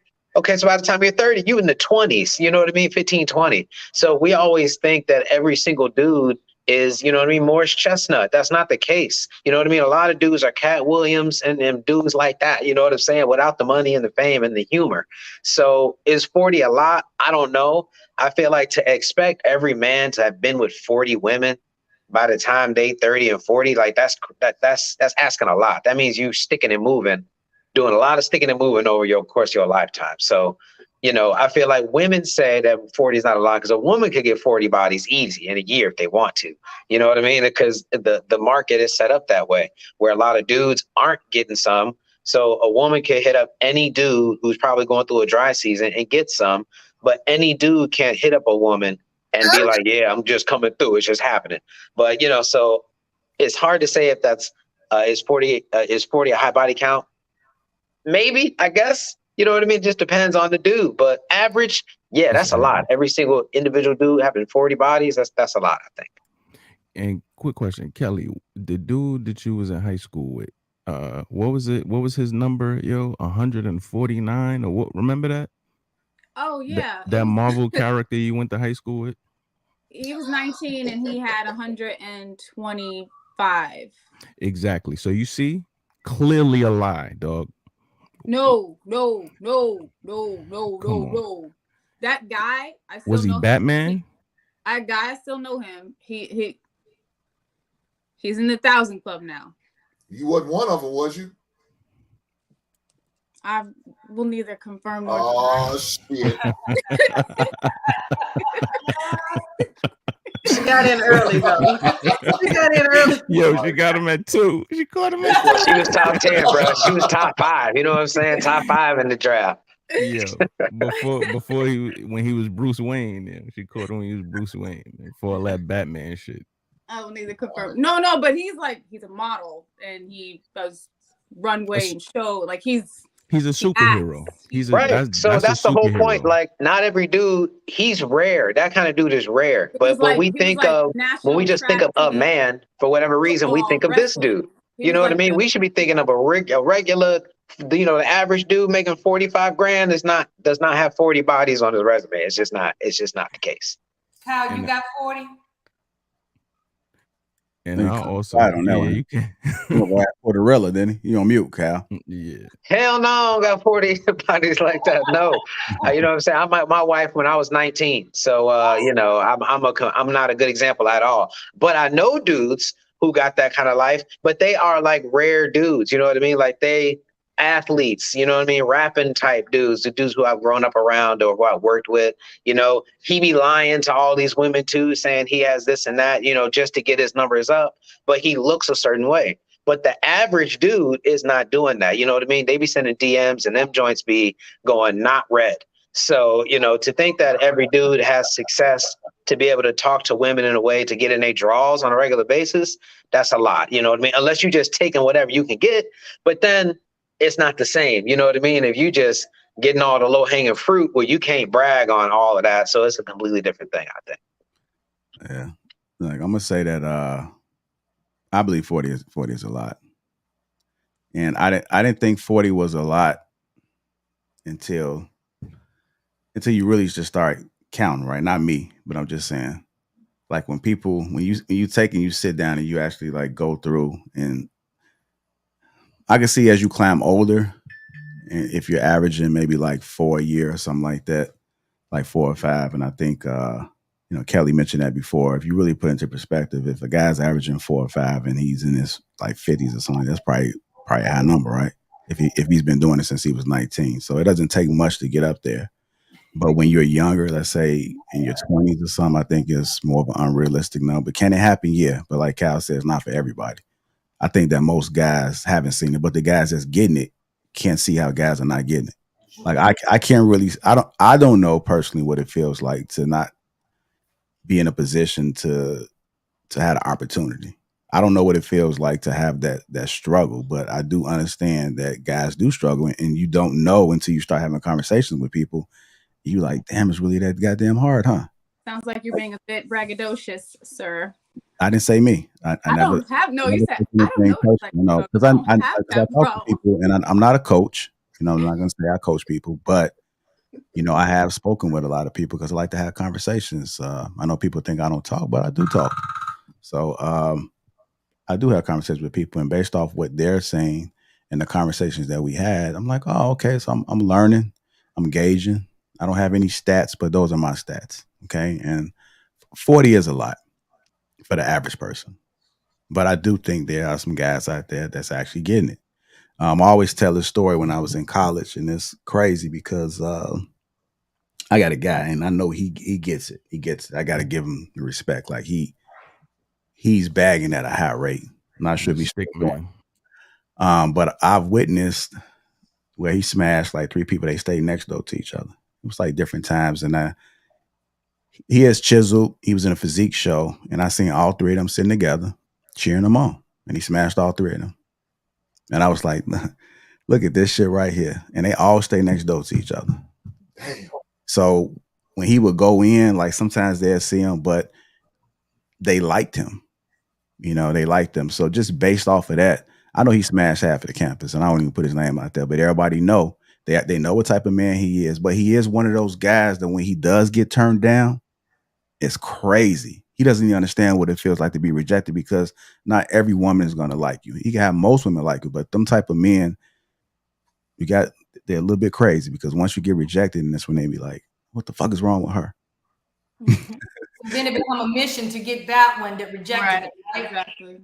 Well, they can't seem to understand it. And then what was crazy was that I seen him throw somebody else up under the bus, where it was like, she gonna fuck with this nigga? She ain't fuck with me?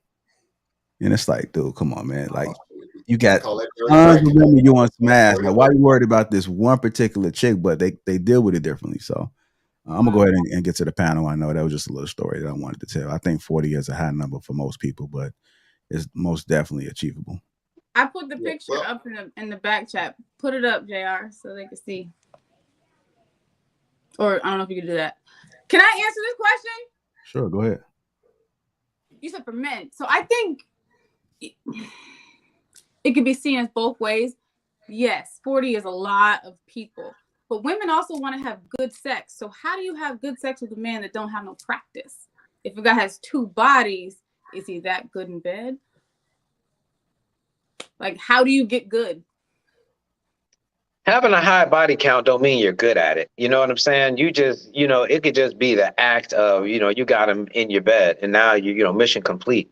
I think it's a whole lot of, I don't know this. I would just imagine that not every dude with high body counts is in there, you know what I mean, giving an Olympic effort or nothing like that. You know what I'm saying?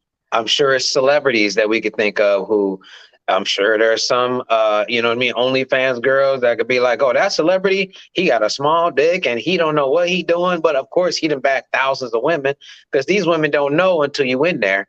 But the dude is going to say, oh, yeah, I smashed her. So, I don't necessarily know if you can't become good at it. I could put my magic down on one woman my whole life. And then if it ever come to it and I got to give it to another woman, you're going to get all this practice I got. So I don't need a bunch of different women to practice on. All I got to do is make sure my motion is right.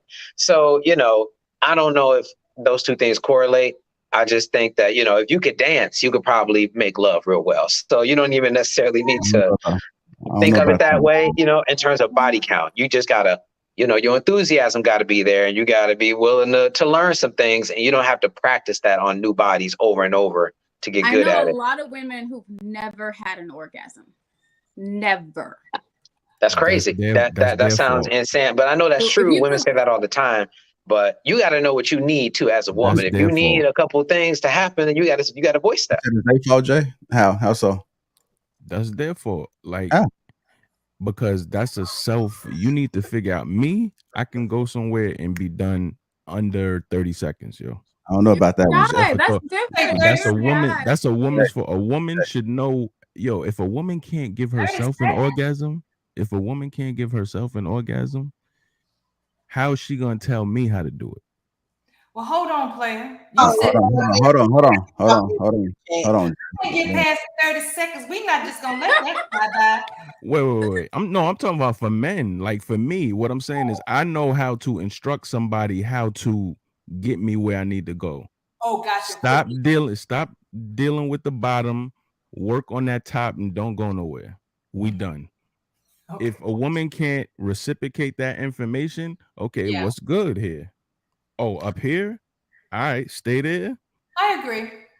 All right, so I do want to go around the panel, because I think Jay made I don't agree with Jay saying, and I give my take on it, but he's saying that if a woman doesn't orgasm, it's the man's fault. Would you ladies agree with that? Is that no. I said that's her fault. Woman's fault. Oh yeah. Let him know. If she doesn't orgasm, it's her fault, because it's up to her to understand her body to be able to let him know what it is that he needs to do. Is that accurate? Would you women say? I mean, you don't have to go into detail, but just a yes or no. I mean, well-practiced men don't need instruction. That part. They don't. What'd you say, Carmen? I'm sorry. I must have misheard you.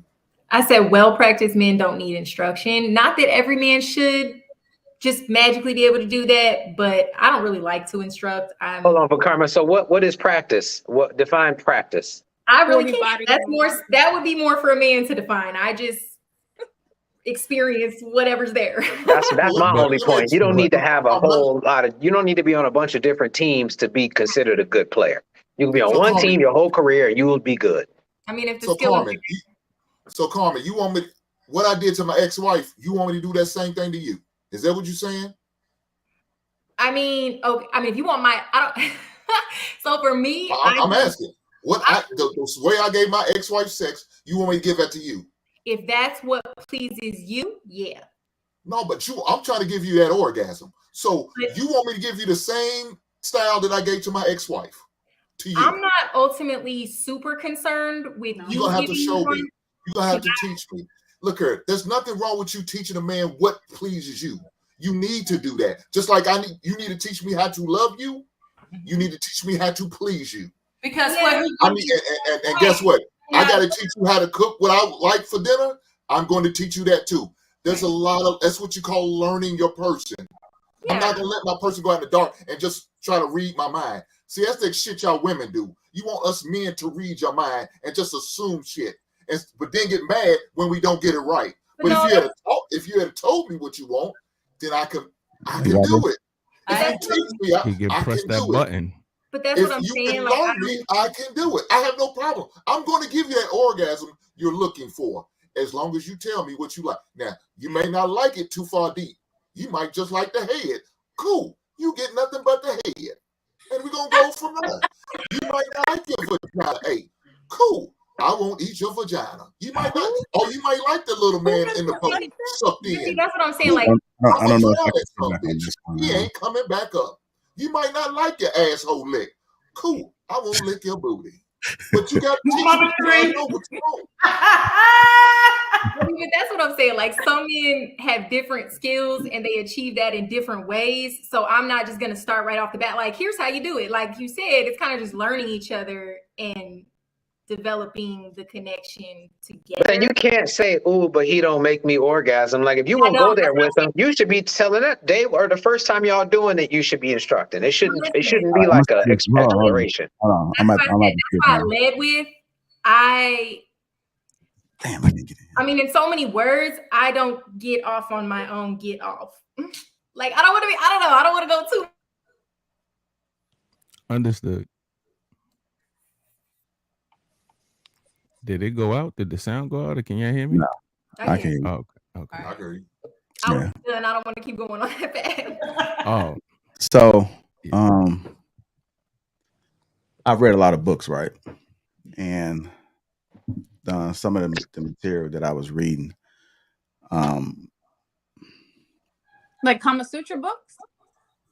This nigga said, I've been reading or whatever, and no, I have. I've been a reader all my life, so I mean, just hear me out. And the reason why we had these conversations is because I think we can learn a few things, right? I think that you don't necessarily need experience. I think experience helps. I think if you don't have experience, you probably couldn't relate to certain things in this conversation. And it's based off the stats in the books that I've read and I compiled together in my notes section on my iPhone, right? So I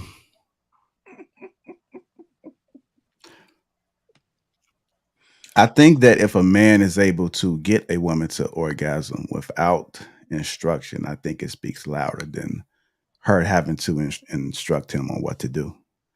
I think a lot of men don't understand the power of learning that woman's body, right? I mean, just imagine, right? And this is a story that I seen in one of the books, right? Just imagine you being in full control, right?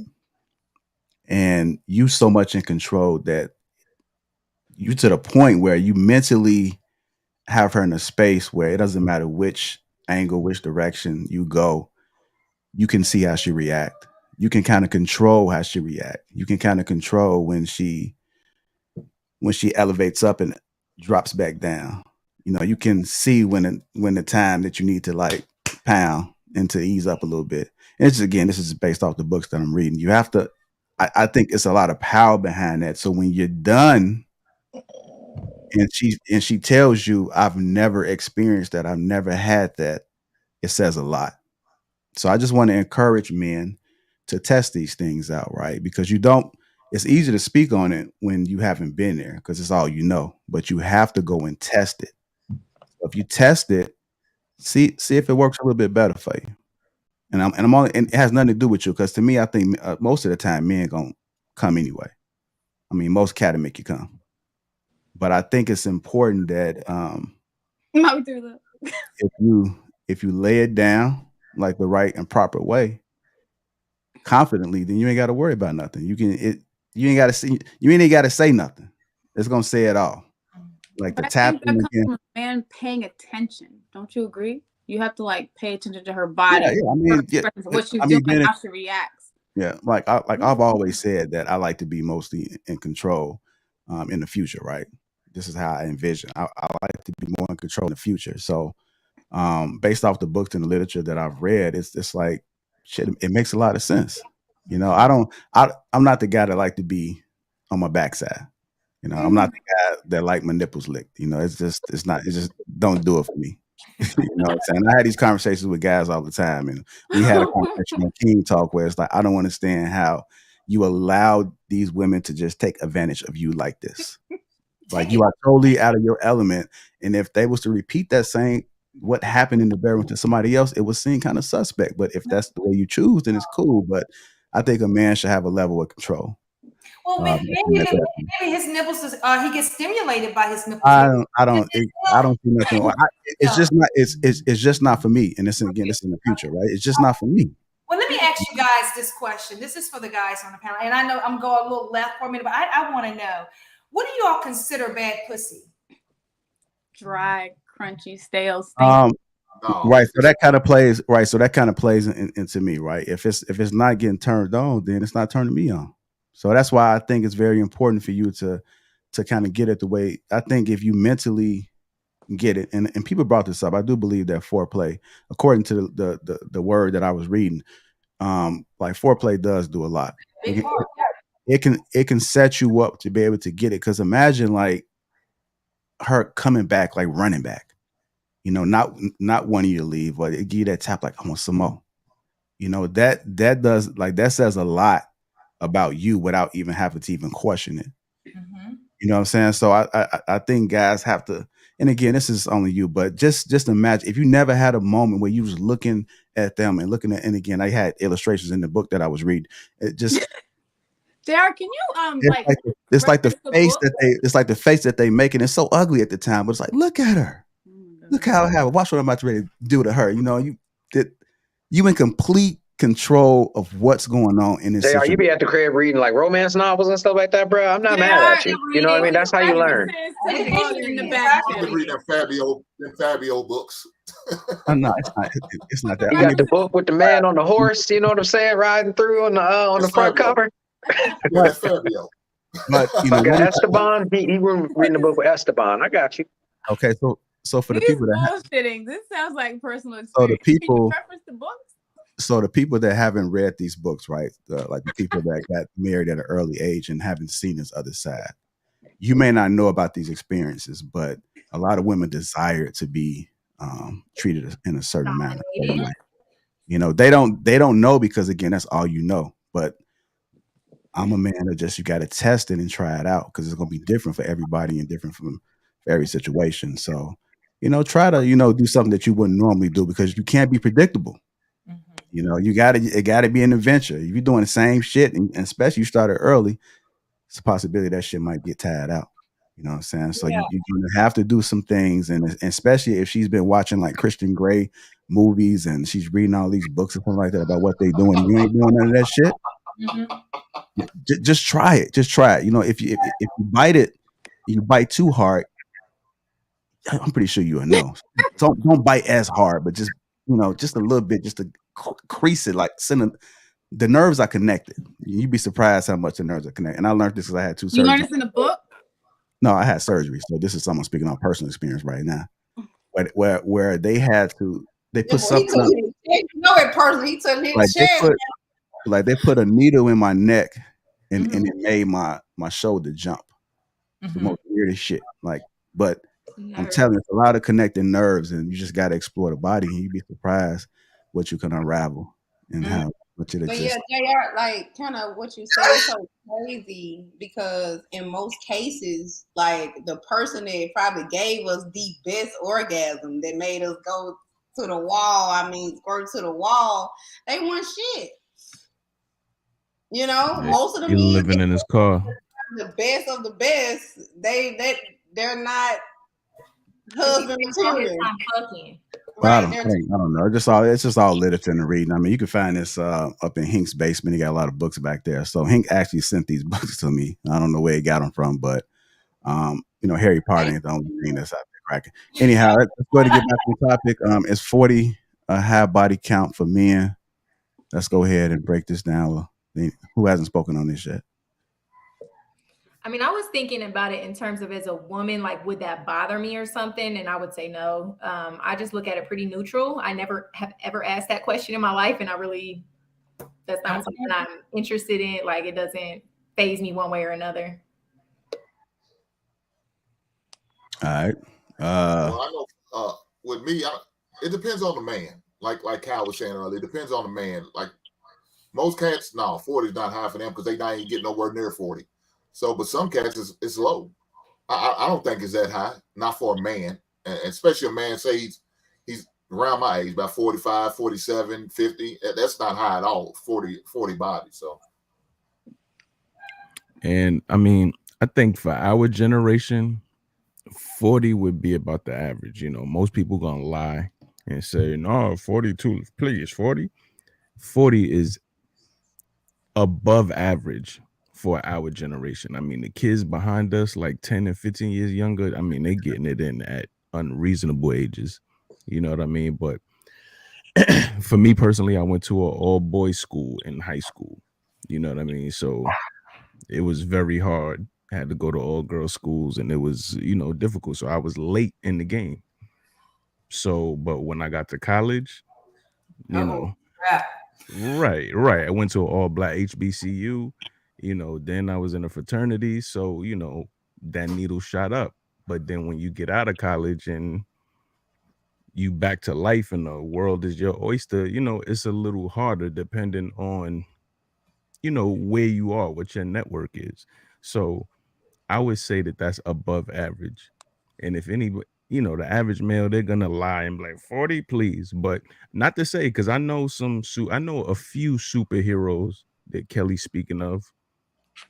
I know I had one of my crew, and I just observed. I admired it. I'm like, yo, I tip my hat off, because it's an amazing thing to see. But all it's I know not is me. I don't want to have bad sex. And like, what are you sitting there laying down for with a guy if it's going to be terrible? Pass. It's not about if it's terrible. It's just, the guys are making love. So, but I mean, Kelly, love, to the man, Kelly, he already got you. And so, it's already, you already notched, you know what I mean? So I feel like a lot of times guys don't even think about like all that magic JR was referring to. A lot of guys don't even be thinking about that. They, once they got you there, it's already considered a win. Whatever happens in the intimacy is really just a bonus for you, maybe. You know what I mean? Because, he going to get his regardless. So if you think it's bad, well, that's your fault, kind of. You know what I mean? Like, it's almost like your fault.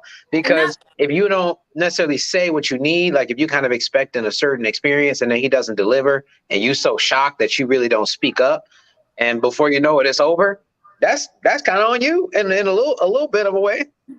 Yeah, we got our 20 minutes. We out, baby. We got our 20 minutes, Kelly. We gone. Deuces. No. Yeah, I don't know what that feels like. I'm sorry. No, what I'm saying is I don't believe in having one night stands because I feel like the sex is better when there is chemistry, when the man does care about you. He's going to take his time to make sure you are pleased and satisfied. What are you going to do with me if I meet you in a bar and I go home with you? You don't know me. You don't even know what I like. You don't care. Why would Kelly, I had some good sex on some one night stands. I had some good sex on some you could get off with your hand in your Jergens. Women, it takes more. It takes that care. Some women can't even orgasm. We're not looking to develop a relationship. We just looking to bust one. We don't care about. Which is about why all I'm saying it's pointless to just have sex with random men. have sex within a relationship with someone that you're committed to, that you have a future with, and the sex is going to be better. You have time to develop, you have time to grow, you have time to learn each other. Why lay down with just any guy who doesn't even give a damn if you come or not? Well, you only come to something like that after experience and maturity. You know what I mean? Young people who sex drives are out this world, 24 years old, they're not even thinking about, you know what I mean, if the sex will be better with someone you like or love. They're just, they want to get in it right now. Part of it is clout chasing too, a little bit. So, you know, the whole motivation behind it is different nowadays than maybe what you're referring to, Kelly, I would say. Hey, Kelly, to Hink's point, I do think that a lot of guys don't care. I mean, that is, I mean, whether you may get the illusion that they care, a lot of men don't care. And once they get their nut, is done. But that's I my think, point. Why lay with a guy? But you don't know. But you don't know. Sometimes guys get that post-nut clarity. It may sound like he care on the front end, and then once he get it, then all that goes out the window. Yeah, I'm a clear about you till I get my drawers on and walking out that goddamn door. But the things that I was describing from what I read out of that book is that for some guys it's easy to get that point. So even though a guy may not care, like some guys, I had a conversation with somebody, right? And this is something that's personal. I had a conversation with somebody, and like they would talk and be like, "Did you put it on her?" Because they control whether they want to put it on her or they want to just get in and out. You know, some guys ain't really trying to do that. Then there are some guys that just don't know how to turn it off, and then they just punishing these women, and now they got a bunch of stalkers. Yeah, but they just don't know how to turn it off. But most guys do not lead in order to look for something that's long. I think that was that a topic? And it might was going to be a topic on here. I don't even want to say it because I think we're going to talk about that. I may talk about that Wednesday. I don't know. We'll see. Yeah. But to Hink's point, I think that most men don't lead with that.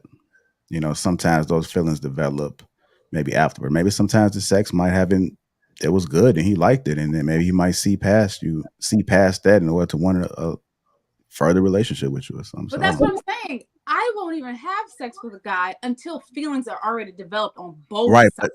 But and I think that's until he feels me. I'm not even going to. But you don't know. You don't necessarily know if that's accurate or not with the guy. That's what we're saying. So you can think it all about it, like, yeah, he's this and that, and then he get it. It happens all the time where they just don't feel it no more. They got what they was looking for, and now they out. I don't know what that feels like. And that's why you got to start off transactional. And that's why you have to start off transactional, because you don't never know. You never know. Look at y'all. That's why you got to start off being a hoe. No, it's not being a. You start off being what you feel like you want out of what y'all have at this moment. You know, Kelly, that's a good principle to have. Well, dude would wait for some crucial. It don't matter. He would play you, and if he feel like, oh man, I want to see what that's like, he will play the role. Most men will. For how long? How long is a guy going to roll? 3 years. How long is a guy going to roll without sex? How they long? will. The longer they go without it, hey, let me tell you this. A woman can hold out. What his options are. A woman can hold out, right? Jay got a point. It depends on his options, right? But a woman can hold out for 3 years and he get it, and it's still the same outcome. So you're telling me, because he got options, he might have just kept you on the side, and then, okay, you was at a vulnerable moment, he caught you slipping, and he's still doing what he's doing. So you're telling me a woman can't tell if a guy is really into her? A guy moves differently when he's into you. I'm not saying that this for every guy, right? We just only speaking from based off our experiences. So right? why lay down with a guy, spread your legs? But what I'm listen. So it's all about making sense out of it, right? And not saying that you're wrong, right? But if you had a chance to choose whichever side you was gonna live on, just understand, if you lay down, there's always going to be the possibility that he will dip and not have no feelings with you. It don't matter if it's 3 years, 5 years, or no matter what he tell you, it's always a possibility. The same thing could be for a man. If you lay down with her, don't necessarily mean that she ain't gonna be for the streets. It's just always the potential, always the risk. It's always going to exist. So that's how I would just look at every situation. And if you wind up winning out of a situation, or some becomes more, then guess what? You got it. I think that's a lousy way to think. I don't think it's a lousy way to think. That's your opinion. I mean, and you gotta, like Kelly from a woman aspect too. we talking about from a man aspect, and this is what we're talking about. Body count for a man. So it can be And- like and it there's can a be lot one of- thing you can say. It can be one thing you can say to turn a man off. Even after you can say something like that he be like, man, I don't trust her. Oh, she got too many. Like Shit, it could be a stanky ass burp. It could be a stanky burp in the car. You like, damn. So you're telling me once a man falls in love with you, I guess y'all ain't hear my you joke. can say Right out. something that would just right make out. him. No, I'm not talking about. You y'all hear my think joke? look here, that's the thing about it, Kelly. You think he fell in Nobody love with matching you my because joke, he's giving you what you want, right? And by the time, but guess what he did? He didn't put you in what he called his friend zone. He did what he needed to do to get that ass. Now all of a sudden his ass gonna ghost your ass. He gonna disappear. He's moving on to your sister. Then what you gonna do? I don't have those problems, so maybe I just can't relate to this conversation. Okay, but then why you interrogate us with these crazy ass questions then? Well, I can't interrogate. It's a panel. It just most men play you like they will wait a year or so. It don't even matter. They'll still play a woman. Like I'm gonna wait you out. I'm gonna wait you out. It's a whole lot of good. It's a whole lot of good men out here, man. a lot of good men, but it's a lot of men they would just play the field. But it's a lot of good men and there's a lot of bad ones. So you just gotta really know what you're looking for. Hey, times have changed. I think a lot of men are looking to get married in relationships now. I think that's we're not in that stage no more. With that, on this panel, because the men in real with life. that being said, let's go ahead and get to the super chats. I know that's right. Enos Luby 179 said 40 is cap for most men not even reach 5 to 10 bodies. I don't know about it all depends on your circle. Mommy's 3 love is from Johnny Mongo 499. Mommy 3, I haven't forgot about my plate. Big dude ready to eat, laughing my ass off. So Mommy 3 love, that one's for you. I do remember that. He was asking for that. He's representing the big fellas. Oh yeah, I'm cooking this Sunday. I'm cooking yams. I'm cooking everything this Sunday. I got family coming over. Oh, I thought he was trying to put you. All right, I'm right up the street, girl. I'm gonna need some help with this pronunciation. Anybody? Imhotep Abdullah L. Imhotep Abdullah L. Right. Okay. With the $5, a key that opens up and lock is a master key. A lock that opens to any key is a horrible lock. All right. Adonis 1909, $2. The mouth is a hole too. Cut the cap. Adonis 1909, $2 again said the numbers go up when we get played. We go beast mode. Very true. O'Neill Hurls, $6. Carmen and Mommy 3, keep that welcoming disposition. Beautiful smiles. You guys got fans out there. Prophecy the Savior, $10. Also remember, y'all talking freaky on Sunday in my Ha Davis voice. Freak man. Yeah, that's me. Laughing face emojis. Adonis 1909, $2. If it ain't dripping, you ain't winning. Adonis 1909 again, $10 says she doesn't need a bunch of bodies to learn her body. My experience, every woman is different. Only thing they share is the body parts and wanting a thrill for something they never done or tried. Sounds like a roller coaster. Luby 34, $4.99. Some strokes are universal. Hink works every time. Post that report and then you switch up. Bonus 19, $5. A nut is a nut, but if we ain't slipping and sliding, it ain't a win. Make love to the one you love. Break and blow through the side pieces. Exactly. Wait till he loves you. Women play themselves out of relationships. All right, relationships all the time. I never seen that abbreviation before. That's a new one. Is that some new shit on the Our ships? Yeah, our ships. They say Lazy shout out type. to my guy. Malevolent Elephant says Adonis is on it today. Yes, he is. Appreciate you, Adonis, for all the super chats and the support. Let's go ahead and keep it moving. We got 2 more family and we get up out of here. Being called a strong, independent woman is far from a compliment. Being called a strong, independent woman is far from a compliment. Would you guys agree? I don't want you guys to chime in because I got a clip I'm gonna play, but just do you agree? I feel I neutral. I agree. Neutral. Oh, sorry. I disagree. You disagree? Okay, we got a little pushback. Anybody else disagree on the panel? If everybody agree, besides Ron? I I agree. think it is what it is. Okay. All right, let me go ahead and play this clip then. Address me as a strong, independent Black woman, it's not a compliment.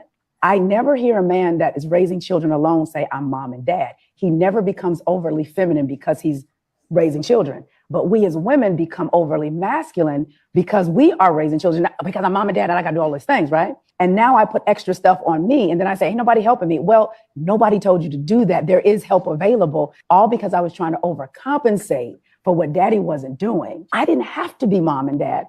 Now they got Mr. Chris and Mr. Eric over here. And I took them to be a part of different organizations because when you think of something strong, you do not think of coming to the aid of it. So when we are looked at and walk around as strong, what we're putting out is, I do not need assistance. I don't need your help. So anytime a man says, oh, I love it, you're so strong. I said, no, I'm not strong. I'm resilient. I'm not independent. I'm interdependent because nobody ever comes to the aid of the strong person. So when I'm around men, my wrists are broke. All right, I'm gonna go ahead to Veronica. I know I just played that clip and you said you disagree. She's the only one that said she disagreed, right?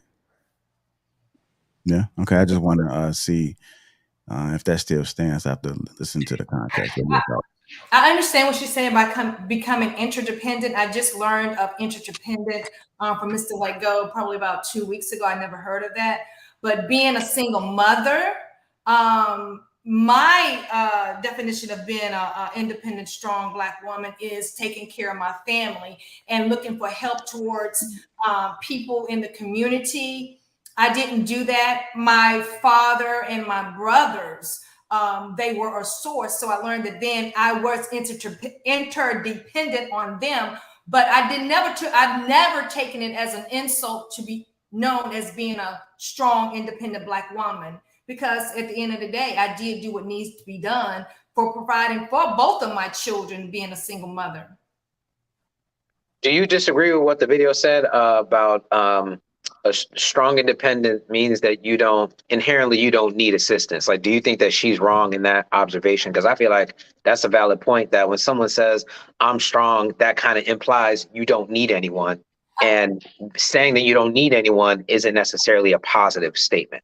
Well, I agree with what she said, but in my stance, I never said I didn't need anyone. I just stepped up to the plate and did what needed to be done.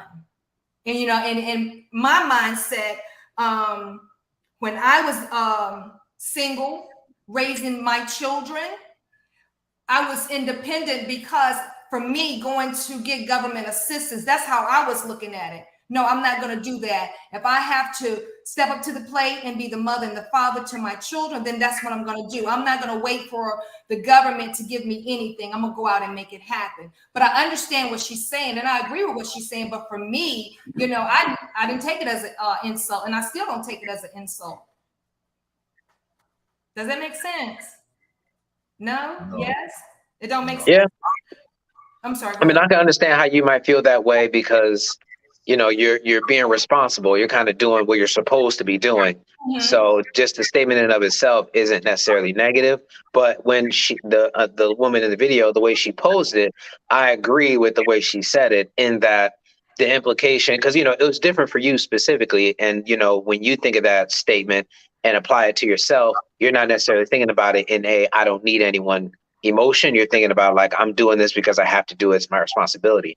But in general, you know, the strong, independent woman, regardless of her ethnicity, I think the strong, independent woman, it is implied that you don't need a man. You don't need anybody to help you with anything.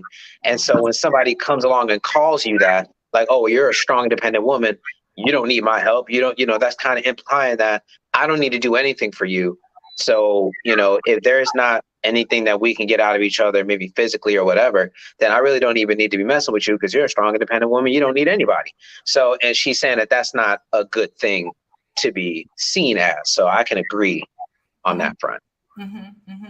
I can agree with what she said in that sense too. But again, for me, again, I look at myself again as a strong, independent Black woman. And as far as my husband is concerned, and I know how to be in my place when it comes to my husband, he handles everything. But trust and believe, if it ever come to a point to where he got sick or something, I'm able to step up to the plate and do what needs to be done. Yeah, but Miss Veronica, how can you be independent and you're married? Well, independent meaning that, okay, I get what you're saying. Independent and married. You shouldn't say independent and married. I'm a strong woman in the sense of if my husband was ever in a situation to where he couldn't provide or do for the family, I can step up to the plate and do what needs to be done. Maybe I'm wording it incorrectly, but he knows that I'm strong enough to take care of what needs to be taken care of if anything was to ever, you know. And you could do that like without instruction. Like he don't need to go tell you, girl, you need to go do this. Right. You do it on your own. The independent part in there, that's when it Okay, so independent. Well, maybe I shouldn't use the word independent in a marriage.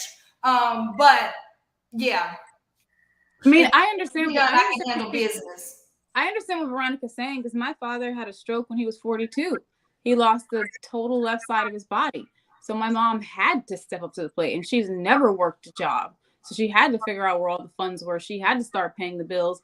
It was a completely different experience, something she never had. Where my grandmother, when my grandfather died, she'd never worked a day in her life, and she had to scramble. She didn't know how to take care of the 4 children they had because he was the sole provider. She just didn't know. So I can understand what Veronica's saying as far as agreeing with this statement. What is it? A strong, independent woman is far from. I agree. It's not a compliment. I had someone say that to me the other day. He was like, "You're like the epitome of a feminist or feminism." And I was like, "What? Why would you say that?" He said, "Because you're a strong, independent woman. You don't need a man." And I said, "When did I ever say that? Why would you say that to me?" I was like, "I feel like that's not a compliment because I don't want to be this woman that's out there looking like I got it all together so much to the point where a man never wants to come and help. Mm-hmm. What if I do need help? Mm-hmm. Like it looks like I don't. You won't even come to my aid. You won't even come to help me if I need it." And I feel like a lot of women, especially outside of our race, our culture, they are relying on the man, and they are taken care of because they know the man knows he has to do his job as a man to take care of them. Can I say something, Kelly? That's one of the things that attracted my husband to me. He saw that, you know, I was strong. I was a go-getter. He didn't necessarily want a woman that was always dependent on him, didn't want to work and, you know, all of this, that, and the third. That's what attracted him to me, you know. And when we got together, you know, I could relax. You know, I didn't have to do all that I was doing because to him, that was a compliment to him, knowing that, hey, I got this lady. And if you ever get in a situation, I got you. And I'm always. Yeah, but a lot of Black women don't even know how to relax because they are so used to doing everything by themselves. And they're like, "Oh no, I'll get the bags myself." So you gotta know when. You gotta know when to pull back. I'm not that strong woman to where when a man like my husband came into my life, I wasn't that person that was saying like, you know, "Oh, I'm strong, independent. I don't need you." Oh, hell no. I recognize my king. And when it's time for me to step back, oh, honey, all day. You see that? All day, every day, you know. But he knows that if anything ever go down, oh, I'm good. And I got him. And the family. I want to get to Mommy 3 Love. I know she got to cut out shortly. Go ahead, Mommy. Yeah, back to like what she was saying about I had to learn that too, like what Miss Kelly and Veronica was talking about. Like sometimes, you know, you can be overbearing with the independent and doing too much to the point where a man feels like you don't even need me. And when most men feel like that, they would just use you for what you have, which is sex. Like, okay, she's so strong and independent. Let me come through when the kids go to sleep. So the thing that I had to learn was I cannot be the mom and dad. That's impossible. So I had to stop trying to be both. And that can be so stressful to single moms trying to raise a boy to be a man. So it's like taking on those roles where you can, you know, go find a coach. Like I just said that before the show started. I put my son in football. I did those things. Those men were just awesome to my son, helping my son, molding my son, because I knew that I could not raise this boy to be a man. I'm a woman. I can't teach him the things that a man could teach him. And I feel like when most women, when they can figure out and create their own village, man, just being a mom by yourself is worth it. It can teach so much more than trying to do so much at one time. So that's just something that you know, the only thing that I can say to chime in on that type of thing, kind of like, you know, use your resources to help, you know, to help you become a better mom. You cannot be a mom and a dad. I hate when women say that. I'm the mom and a dad. You're not the mom and a dad. You can't be the mom and a dad. It just won't happen that way. Well, I disagree, Mommy Love, because I was a mom and dad for years, and I get Father's Day cards every year because my son told me, listen, our life was turned out this way because it was supposed to be this way. And I felt bad that his father didn't want to be in his life. And again, I could not fill the void, but I tried to fill the void. And, you know, like yourself, carrying him to football games. Here, I didn't have any, well, I guess they had them, but it was too ghetto for me. And I didn't put him in those spaces, which I felt was ghetto. So I put him in places what I thought was going to be beneficial to him for his future. You know, wasn't it stressful? Like how stressful that was? Like that was real stressful. Very transparent with you, Mommy Love. I didn't have time to think about being. I didn't. I honestly, that's being very transparent. I did what needed to be done. And I didn't think twice about being stressful, working at night, trying to get up, take them to school, making sure this. I didn't think about it being stressful. But I will say this as a proud, hold on, Mr. Hink.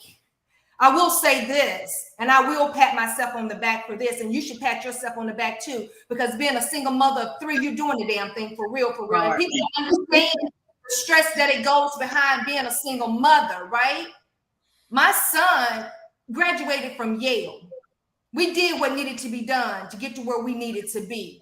And I'm super proud of that. And I didn't take down from none of my standards to get him to where he's supposed to be. He graduated from Yale with a single mother that father didn't want to have nothing to do with him, and received 12 Tony nominations to okay.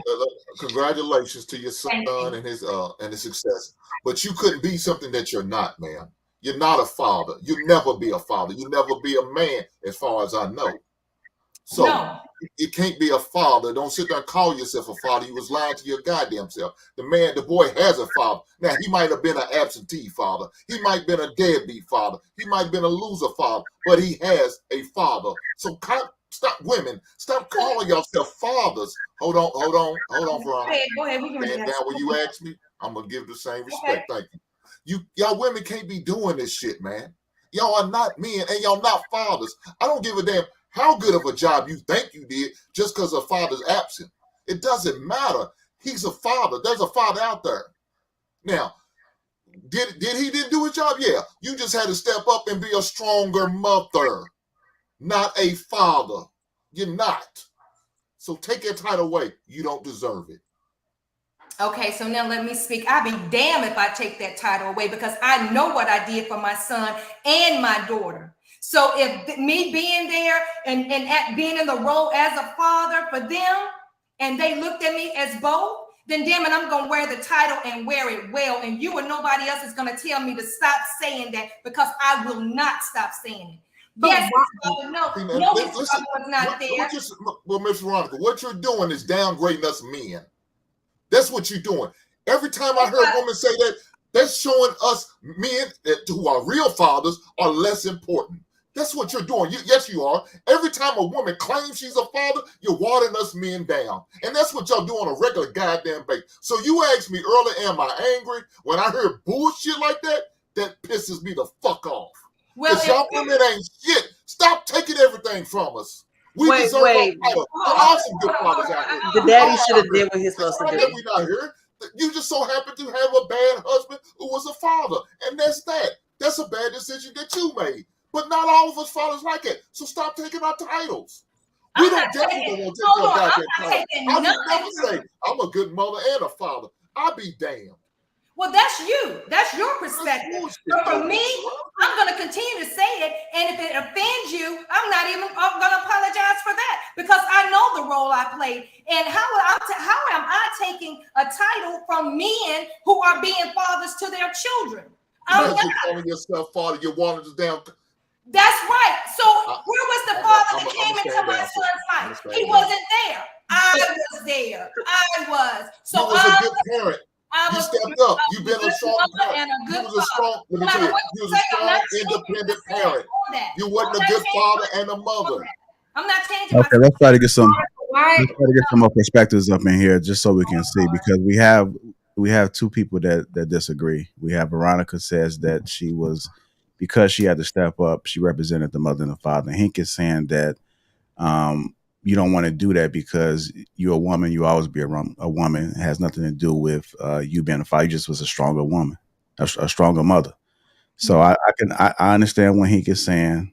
I do think that certain words that people use can portray a certain thing, because words do have some power to it depending on how it's utilized, right? So let's just get some other perspectives in here to see if we can learn a few things from people on the panel.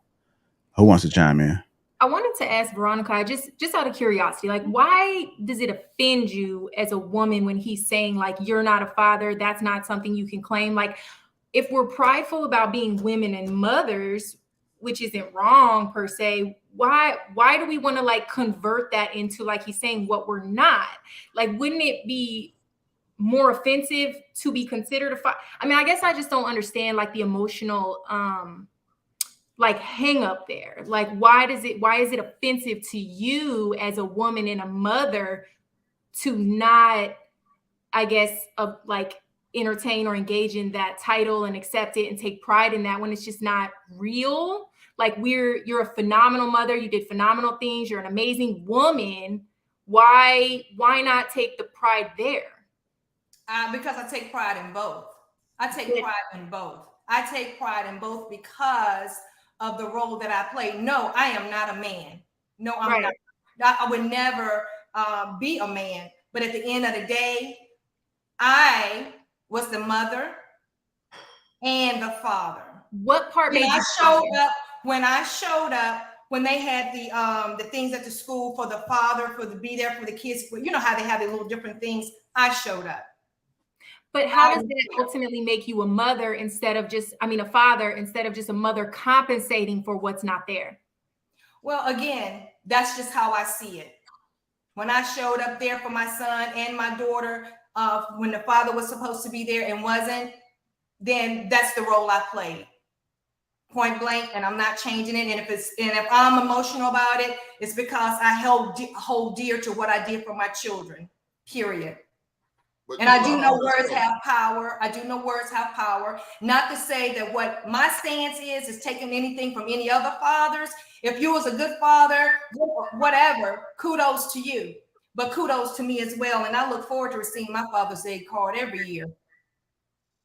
I do want to get some other perspectives in y'all here. Get offended when somebody call y'all masculine. Y'all ladies get real offended when somebody call y'all masculine. I don't. I said, you got a masculine demeanor to you. Because I do. And if you all can agree that I do have masculine energy, I do. Because most women find that offensive if a man will call her masculine. Because most women don't find that as a compliment. Well, for me, when I had to run my household and take care of everything that needed to be taken care of, I couldn't be no damsel in distress. I had to step up to the plate and do what needed to be done. Now, being a damsel in distress, if that's what you are, I'm not down in that. But I know what I had to do. You step and did what you did. That just makes you a great mother, though, ma'am. Not a mother and a father. So I have a friend that I think at the where we're at now in life, if she identifies as a father, then she can identify as that. Right. It is 2022. Boys and girls. It is 2022, and you're right. No title. But I will say, just from the term "strong, independent woman," right? Like, it came out. I don't know when it was created or the reason, but I do feel like it's a thing. The strength comes from doing the stuff that we don't feel like we should have to do on our own anyway, but we do it. To be called it, though, I think it's reflective of who's saying it to you and what have you displayed to them, because some people might just look at it like that if they know that you are a single mom or you've done certain things on your own, and that's a strong thing. You know, you did it independently and that's what it is. But at the same time, I think to walk around in it, you know, is masculine. Like, I have 2 kids, but I don't present myself to be this unless I'm in a room where I have to talk like that. Like, okay, I can handle and do what I have to do. But I think placing your ask or deciding like if you did all this on your own and you didn't have people you could ask, that I don't even know where I'm going with this. It's find help. There's help out there. Like I said earlier, the guys, like there's people that can be in your life to just do that. Like I have people who I specifically call like, hey, my son want to do this. Can y'all hang out on these days? And they'll do it just on the strength of their men and want to be sure this situation is taken care of, or whatever it is that makes women independent and strong, where you don't really have to be in that space, you know. So there's options. You don't have to be that, but you know. Yeah, right, hold on, y'all. I'm gonna go to Kelly. I know she was trying to get in there. Go ahead, Kelly. Well, I don't think Mommy 3 Love had a chance. I got my point. Okay. I wrote All right. Go ahead, Mommy. It's so crazy because, like, on a man standpoint, when my mom passed when I was 11, my dad had to take care of me, and he never considered himself to be the mom too. And honestly, just my dad just raising me and taking care of me, it kind of messed me up in the long run when I had kids, because it's like I had to learn how to be a mom because all I knew was my dad and my brothers. So he had to take on this role of taking care of us. And it was a lot for him, but he never said, like, I'm the mom.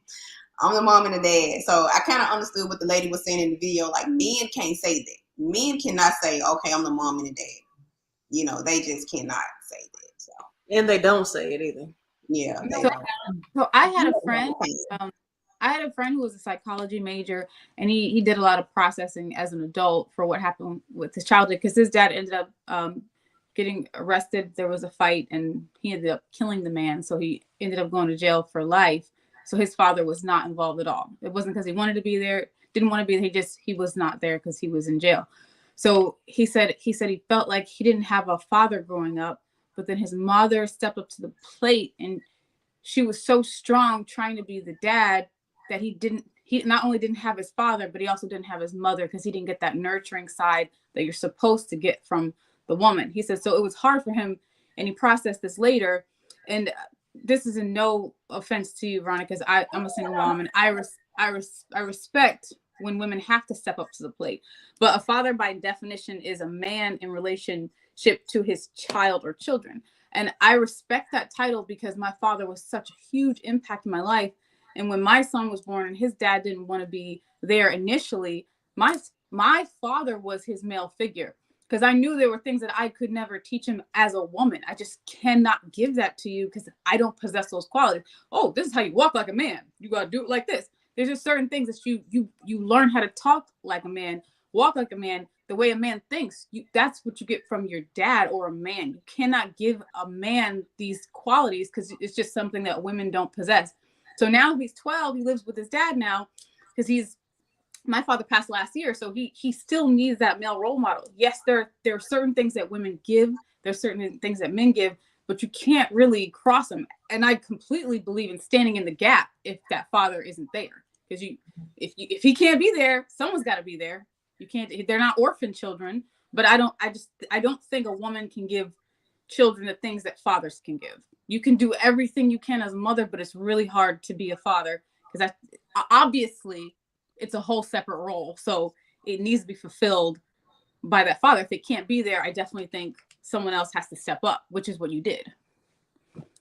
I agree with what Javari said. At this day and time, you know, it's just, you don't have to just, I mean, however you feel is however you feel, period. You know, you have women that are in the LGBT community that adopt children, you know, and they go on about that. I've never met anybody per se, but I've seen on social media.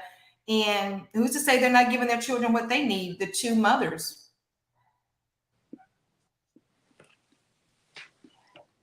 So would you say that that's something to like aspire to be, like strong, independent woman? Let's say you're just single, you don't have any children, and you're not in a relationship, right? So strong, independent woman under that scenario, does it take on a different connotation? You know, is it then okay to feel like you don't need anyone if you don't have anything dependent on you? Well, no, I'm just asking. That's my question. Like, is it okay? Because I think that strong independent woman is a phrase that describes a person who doesn't need assistance. I completely agree with the woman in the video.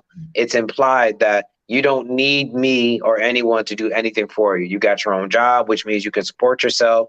You got your own car, which means you can go anywhere you need to go. You're fit, so you don't need the doctor. And, you got a drawer full of toys, so you don't even need me to make love to you. So if that's the case, is that something to aspire to be? Is that something that women should be trying to be, or should they need some kind of dependence on another human being in some form? I think for me, and I'm gonna try to answer your question. I think for me is being strong and independent means to take care of what needs to be taken care of if you're in that position. Not to say that you don't need anybody, but if there's nobody there to assist and help, what you gonna do? You step up to the plate and do what needs to be done. And unfortunately, a lot of women are forced to do that these days. And they are. And then some women don't mind, and rest her soul. My cousin, she had children, 5. She was big on letting the community raise her kids. She only had one son and she had 4 daughters. And she was like, I don't know how to raise him. I'm just going to let the street, the Boys and Girls Club do it, show him how to be a man, show him. I didn't agree with that at all. Because in the process of that, he in the street, so he ended up getting in the game. Okay, so he in the game, so then he ended up getting these guns. And it's just, I didn't agree with that. So me personally, I, being strong, independent, did what I had to do because I didn't want to go that route. I had a lot of people tell me that I needed to be stronger with my son. They were like, you're so soft on him. You got to be tougher. You got to step up. You got to be more masculine with him. And I'm like, no, that's not my job. That's his dad's job. I said, if his dad can do that, then my father has to do it because I want him to experience that softer side from his mom. I said, no, when he cries, I want to go kiss his boo-boos and put little, Band-Aids on it because that's what he's supposed to get from me. Not like, get up, rub some dirt on it, be a man. No, that's not for me to say. That's for his dad to say. And I think, as Black people, they feel like if your child, if he's a boy, if he falls, he's not, or anything, he's not supposed to express his feelings. He's not supposed to cry. He's supposed to, that's bullshit. Acknowledge your feelings. If you hurt, then you hurt. Period. I think it all boils down to how the kids feel and how they grow up and what they bring into the next generation. Because you got to ask your kid, like, how did they feel with their dad being absent? How would they, maneuver in the new generation? Because that's one thing that my dad didn't ask me, not having a mom, and I didn't have a stepmom. I didn't have nothing but just my dad and those brothers. That damaged me in the long run, even though he couldn't help it, my mom passed. But I feel like it's up to how these kids feel without having these things around. So let me ask you this, Mommy 3. Did your dad ever give you counseling? Take you to counseling? No. See, and a lot of times, and not to take anything from your dad, because sometimes parents don't know. They don't know, or they frown upon getting counseling. When my children told me they wanted to go talk to a counselor, guess what? I carried them to a counselor for them to express, be able, what they can express to me, they can express to their counselor. And who we are and how we're raised is what we attract in the long run. In the long run, me being a single mom, even though men love me because I just have one baby dad, because I have 3 kids with just one man. But, it was just, I was attracting men who wanted mothers, who needed that because they didn't have it at home. I was attracting these, guys that wasn't, in the right mindset. And I'm like, okay, why am I attracting these men that needed this like motherly love when I barely had it? I didn't even have that long, but I was attracting the wrong men because of how I was raised. Like, it was just weird. So it's just like, always talk to your kids. See what your kids are in that moment. How did they feel you? How did your son feel you being the mother and the father? Did he ever think about his father? Did he ever want to reach out to his father? Like those type of things, you got to figure out what is all of the above. And that's exactly what happened. That's exactly what happened. He wanted to know why his father wasn't there, why my father don't love me. All the questions I couldn't answer. Veronica, I did have one question, and then we got to get final thoughts on this so we can move on. Was there any man in position to assist in that fatherly role? Yes, my brothers and my father. And then when so what I want to understand is that if they were present and they were showing up, then why did you still feel a need to play as the father role? If the men were around coming in as a support group, then like why was there so much? be very transparent because I'm gonna keep it 100. I mean, long as you're okay with it. Yeah. So here we go. My father, God rest his soul, I love him. He was my king. I loved him, but he was an alcoholic. He was an alcoholic. He did things when I grew up that I didn't necessarily agree with. He was abusive towards my mother. So did I want my son to take on those patterns too? No, sir. My brothers, they were in the street and they had that tough mentality. You know, they're going to, do what needs to be done or da, da, da, da. Did I want my son to be like that? No, I did not. No. You're not going to be in the street. You're not going to be in a gang and all this foolishness. You're not going to beat on women. You're not going to disrespect women you're not going to do any of those things. So to a certain degree, I let them, to a certain degree, into his life. And I mean, like you said, he still graduated from Yale. Your son? Yes, he did. And I had him, and not to throw shade, and I'm just telling my story. I made sure, like I said, I didn't want them in certain environments, and I put them in private school. And I mean, that's admirable. You know what I mean? Like the journey sounds crazy, but the end goal, you got him to where he needed to go. You know, so clearly, I mean, like you said, the journey was tough and you managed it. You didn't want them to end up in the street or pick up any bad habits, but you got to your finish line. You know, I think, and this is, away from you, as far as the question, the term, strong, independent, I think once upon a time, it was a compliment once upon a time. It was kind of like empowerment, like acknowledgement, like, I see you, shorty. You think we're not looking, but I see you. That's what I think it initially was. Yeah, there's songs about it. Miss Independent.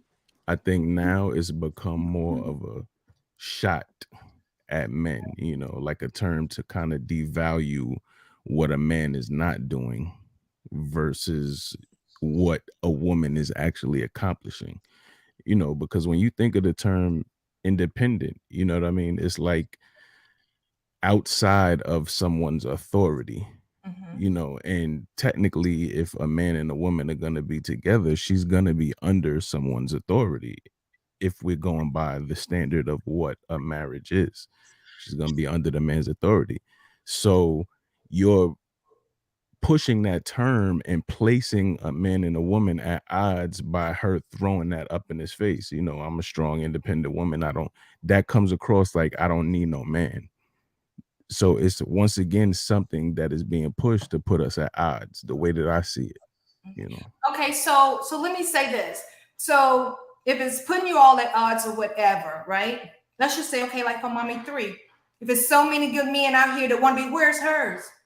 Why can't they just step up to her? If everybody's so concerned about, you throwing shots at men not doing their job and da-da-da-da-da, well, here's a mother of 3. To me, I feel like she's doing a damn good job. Where's her king at?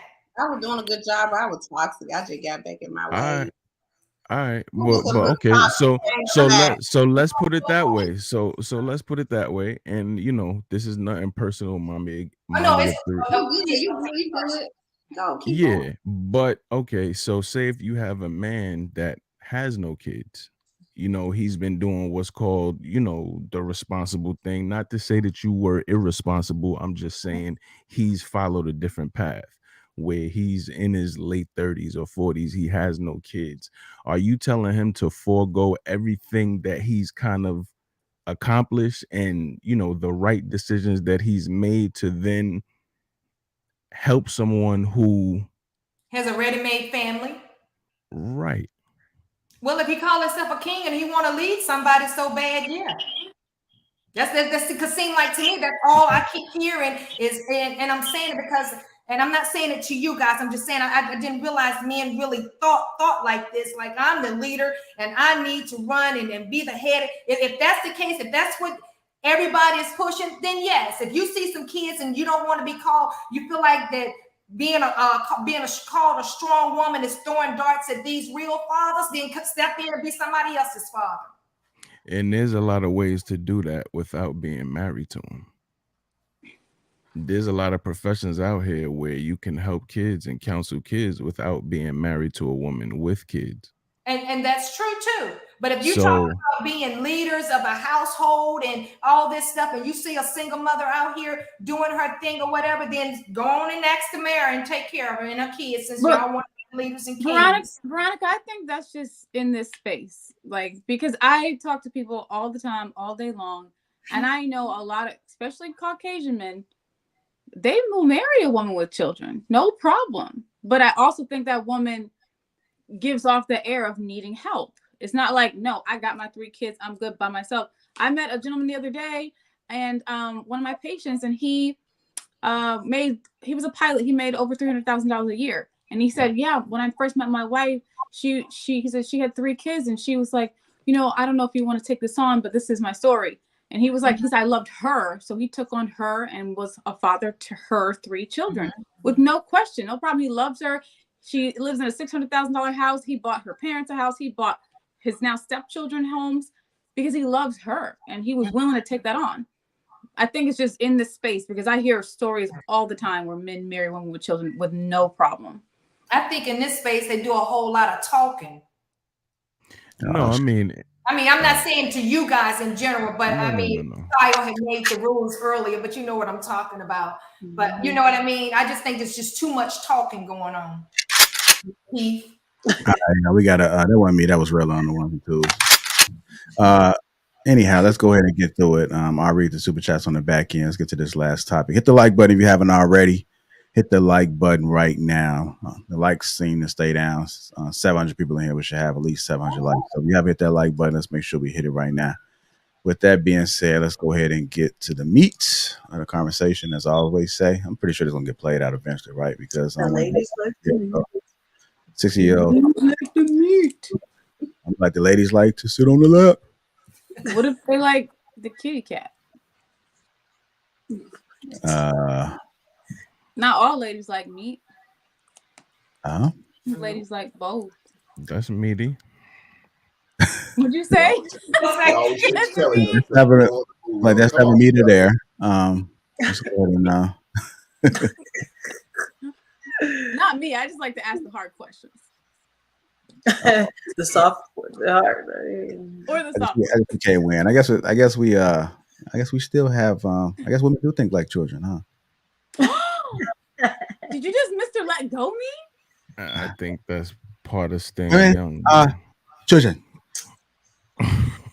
Children. I see what you did there. Okay. I can't make this shit up.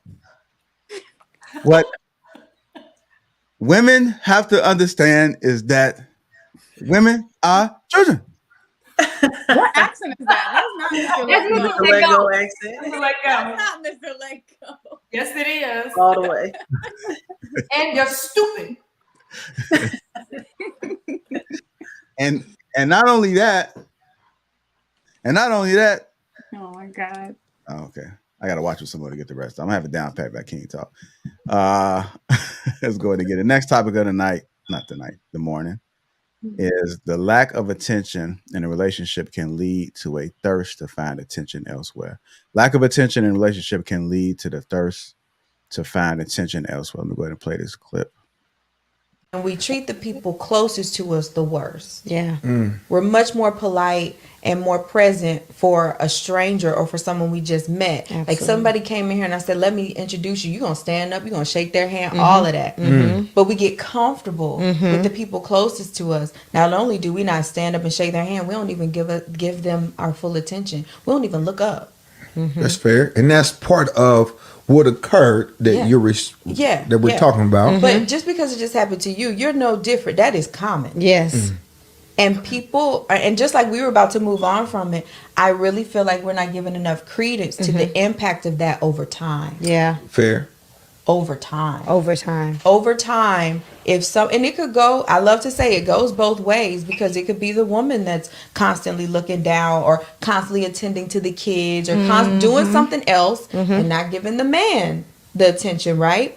And over time, that lack of attention can lead to a thirst and a search to get it from somewhere else. Yes. Absolutely. I said this last week and they jumped down my throat like, you want attention. You're seeking attention, Mr. Hink, the basement, sir. That was you on my bed. But it's real. This is a true thing. Hey, what you doing with that tongue over, bro? I'm giving the attention that you want. Hey, I've been giving you everything you want, Miss TV. All the attention you want. That's what I ain't got nothing from you that I wanted. That's why. Stop it. Nothing. Conversation being mediocre. Only thing I gotta say is I'm a man. I got everything you want. You ain't got that. We got to set it up a blind date, and I'm gonna have to go record it.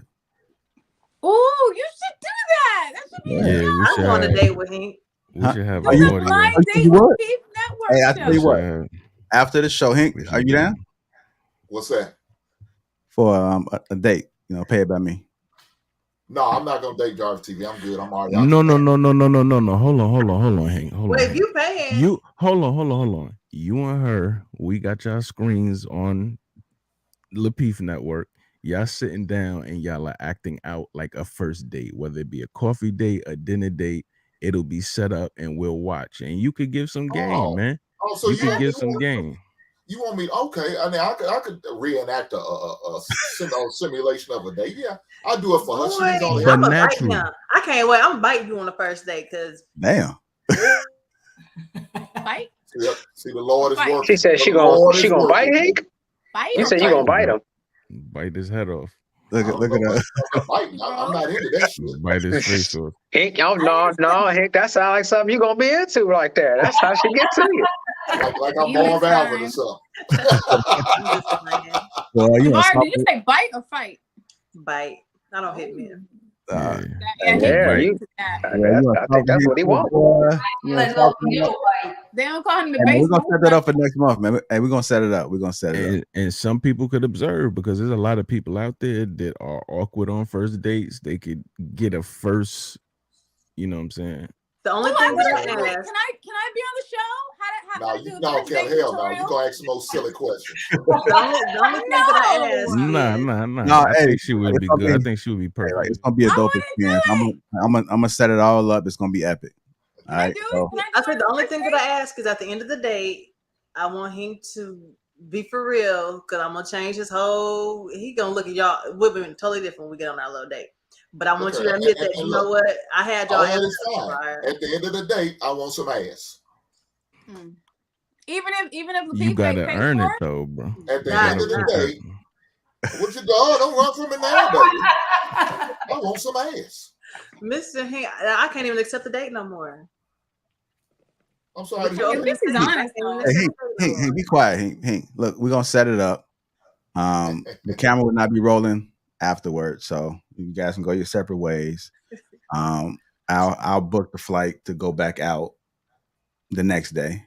Fly me out though. Don't bring him to Dallas. Where he say it? Yeah, I'm good. Y'all can dress up. All right. Hey, fuck. We still gonna talk. We still gonna talk about it. Let's go and get into this topic, man. Right. Y'all already killing it already. Y'all saying too much. Y'all talking too much. What happened? Y'all talking yourself out there. I love the idea. Everybody just be quiet. We're gonna make this shit happen. We're gonna Hank. I'm good. You would like simulate first date do's and don'ts. Look, a simulation's all good. But okay. I wouldn't date Miss TV. Okay, well, we're gonna call it. Well, we're gonna call it. She wouldn't make it. She wouldn't make. Why wouldn't she make it, Hank? Because she got that shit on her head. What? That's her real hair. That's her hair. Is that your hair? Hank looking for a reason. Hank like me so much. Is that your hair? No. Is that your hair? Is that your real hair? Yeah, sir. You don't even ask though. You can't your real hair. Yeah. I don't want no wig and no weaves. Oh my gosh. You can't turn to the I side. ain't one of Jamar. them. No, I can't tell. I mean, she got it up in a goddamn ball. I don't know. Oh, You can Hank, tell by her I'm energy. already. I'm asking right now. If that's a wig or weave, we're not gonna go. You're not It's gonna a real make it. hair, Hank. Now what? It's a real hair. I'm telling you, it's a real hair. He gonna find something. You know, I know my wigs. That is not weave. It is her real hair. So what now? That's a real hair. What now? We going on a date? Yeah, that's cool. We can He looking for something else. We're gonna move on. Hank said, "Let's do it." We're gonna leave it there. We're gonna leave it there. Let's go ahead and get to it. Break out that tux, Hank. She ain't gonna make it. Lack of attention in a relationship can lead to a thirst to find attention elsewhere. What are you guys' thoughts? Do I need to play the clip again? Yes. The answer is yes. Absolutely. Yes. Okay, go ahead. Yes, what? Play the clip? Oh, okay. No, I'm saying yes. This is the answer to the question is yes. Okay. Why is that?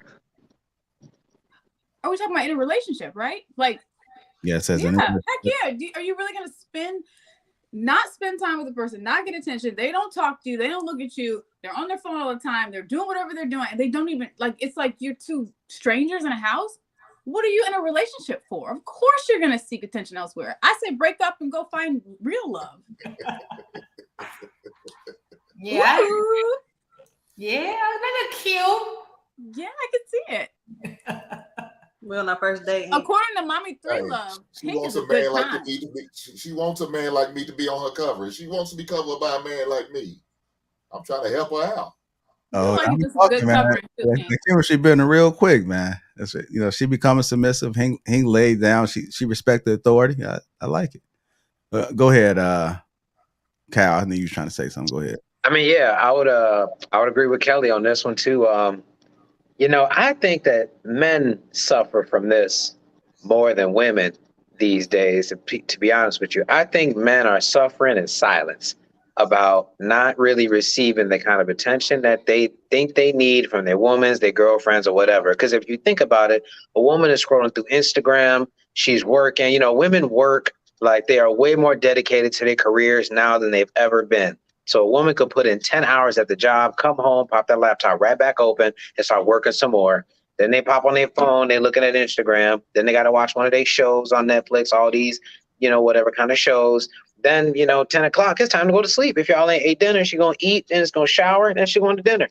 So, you know, I think that there's a lot of men out here who actually feel like the women aren't really paying attention to them as much as they wish.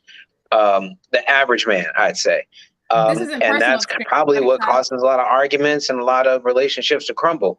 I don't think that men necessarily go seeking attention elsewhere. They just kind of transfer that energy into something. But a lot of times it does kind of have a negative consequence on the relationship. You know, some men really don't have another place to go and find attention. That, you know, they may go to the bar and start drinking with their friends. I mean, that's a different kind of attention, different kind of activity, but they're looking for some kind of communication and interaction from the person who they love. They're not getting it, so it causes them to go out and seek it elsewhere. So, I mean, I agree completely. I think that is something that's not really talked about. We always think that it's a woman who's not getting the right attention, but there's plenty of men out there who, you know, they look over and see their wives, and their wives ain't looked at them all night or whatever it is. They try to talk to them. They're not really getting any kind of feedback that they're looking for. And, you know, that happens over time. Let that be a relationship of 5 years. And, you know, that's how things crumble. So I agree. All right, I'm going to go to, hold on, Veronica, because I know Carmen got to leave out in a second. Go ahead, Carmen. I mean, I got a little time, but I agree generally. I mean, in a literal sense, yeah. I think that for me personally, what I try to do with my frame of mind is focus on being attentive and recognizing the type and level of attention that man is sort of already set in giving, so that I don't develop, like, through the relationship, a higher need for attention, so that it doesn't create like what this is talking about, where I start to feel in a longer term sense, like, oh, now I'm missing attention, you know? So, but I do agree in a literal sense that yes, it can create that in the dynamic. And I mean, I would say too, that's sort of seems like exactly what men always say about cheating. Like, they are pushed to cheat for that exact reason. All right, go ahead, Veronica. My bad. We was talking about this the other day. I do agree with you, and I think a lot of times when men work, when they at work, they have what they call the work wives. If they're not getting the attention that they need at home, then that woman at work will lend them that ear, and they can stimulate them, emotionally. They come back home intellectually. Come on through here, sis Kelly. All right. Yeah. So yeah, it can happen. Definitely happen. Well, on both parts. Mr. So you better pay attention to Javara. I think I just realized when you said that I might be a professional work wife, y'all.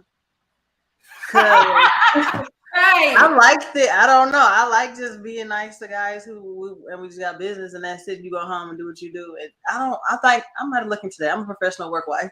Mm-hmm. Sure. My father used to say that all the time. He said because men desire respect above all else. So the woman at work respects him because of his position. You come home, and he said the woman at work looks good. She comes dressed. He said she comes home to you and you're yelling at him like, why didn't you pick up your underwear? And you got baby drool all on you and you don't look good. Your hair's in a bun. He's like, damn, like the secretary looks better than my wife, or she's giving me respect. She's giving me attention. She comes to me and treats me like a king. It's like I go home to my wife and she barely looks at me or talks to me or gives me sex. That's why they usually cheat with the secretary, because she's right there and she's looking good every day and she's respecting him. And attentive. Exactly. But they tend to tell them things that they don't tell the wife. Hello? Well, they ladies love me, don't they? They love it. They can't help themselves. I got Miss Rock. I'm gonna tell your husband you cheating on. That's what I'm gonna do. That's what I'm gonna do. I'm telling you cheating on because you're thinking about me right now. I think about my husband and myself. No, you ain't thinking about him. The hell with him. You thinking about Hink. And I'm a sexy motherfucker. Kinky hinky. Yeah, you already know. So is that my pet name for me? Yeah, they said we go together. That's right. Hinky. Yeah. I'm a hair puller. He done softened up. I girl, one day he's gonna be a whole nother guy on this panel. After we go on this look, he's gonna hold y'all hair. Hey, I'm gonna tell you right now, I'm gonna pull your hair. So if we listen, let it be. Javara, he's gonna come back from the date like. Stop it. Grinning. He want to talk to girls now. Stop it. Stop it. Yeah, y'all need to stop it. Be like, hey, why are you smiling so hard? You want to have a good date with Javara? Because I did what I supposed. I served my community by taking care of his job. Because that's why I'm smiling so hard. I gave back to my community. Now, community service. Let me say something about these thirst trap chicks, man. Javara gonna put that pep in your step. With these ladies talking about not getting the right attention at home, they start sending out these thirst traps. Yeah, they do it all the time. They do it now, and they get all the attention in the world from the man, and they still send out these goddamn thirst traps. You look on somebody's Instagram page, man. That's all you see is them smiling, ass hanging out, duck lips. You know what y'all do? Crouch down in a sexual position. You know what I'm saying? Ready to do whatever in them pictures. I mean, walking around in just your drawers and no top and bad wigs. You know what y'all do? Do what y'all do. Just get that attention and let a man hit that like button. Hey, JR, why you put me up on this camera with my little church wig on? I already don't miss church. That's mad at me, so I need somebody to pass around my community. We had to see it. Yeah, she got her Sunday wig on. I got my church wig on. I already see some church men today. Yeah, that's that Sunday school. She got that Sunday school wig on. Right. I got my Sunday school wig on. Got my little Tyler Perry wig. Baby, and I don't miss Sunday. Hey, look, Mommy 3 Love looking for a new man to buy her new wig. She ready for an upgrade. Do y'all think it's okay though? So if you're not getting attention at home, right, for a good reason. So say it's like they're not just neglecting you on purpose, but you understand what they got going on, man or woman, and then they do get attention somewhere else. Is that okay if the attention doesn't lead to whatever past your boundaries for your other partner to? It's going to lead to past your boundaries. It's going to lead to other things. Yeah, it's gonna, and not to even play with it. You know what I mean? You shouldn't even play with it because next thing you know, that's why I got to bring you in the fold. I'm gonna work on you. Yeah. No, I mean, I don't think that would be okay at all, to be honest with you. I mean, it's one thing you walking through the mall, you walking through the grocery store, somebody walk up, oh my goodness, you know, you're so pretty, and your man might see that. Okay, that's one thing. But if you putting up thirst traps like Hink was talking about, no, because now you went like Jabbar was suggesting that, you know, everybody jumped on her. Now you're going out seeking the attention. You're going out and actually making an effort to get that feedback back. So, you know, if there's something going on in your relationship, then you need to address that first. And if y'all can't get over that, then maybe y'all need to come to some kind of understanding about y'all's relationship. But if you're not getting it because he's busy, and so now that means you're going to start taking pictures of yourself and putting them on social media, I don't know if that's necessarily cool in the spirit of, well, I'm just, you know, I'm just kind of looking for somebody to like my pictures. Like, that's cool. But, you know, if it's stemming from something that's going on in your relationship, you need to be more concerned about that and not all the attention you're getting or not getting is my attitude. But I think it's different. Like, oh, I was so lonely because he went to work, so I had sex with the milkman. That's different than you living with your spouse and you guys are like strangers and you never talk to each other. Mm-hmm. That's like some counseling. We need to address this. We need to see if we're right for each other, because a relationship is relating to each other. That's the whole point. You're relating. If you're not even having a conversation, if you're ignoring each other, where's the relationship? If they're living together and they don't know each other, then clearly they made bad choices. They made bad decisions. There's no way you should be under the same roof with a person and y'all can't have a damn conversation. You know what I'm saying? There's a lot of people they live like strangers. They sleep in different bedrooms. They don't even talk. It's like, hey, what's going on with the kids? Oh, okay. Have a good day. It's like they don't even know each other. They don't communicate. Let me ask the ladies this. When it comes to seeking attention, what does like a midlife crisis play into something like that? Where you just feel like you just want more, even you may be getting a healthy dose of it, but you feel like, okay, I'm starting to get a little older. I think I'm still attractive.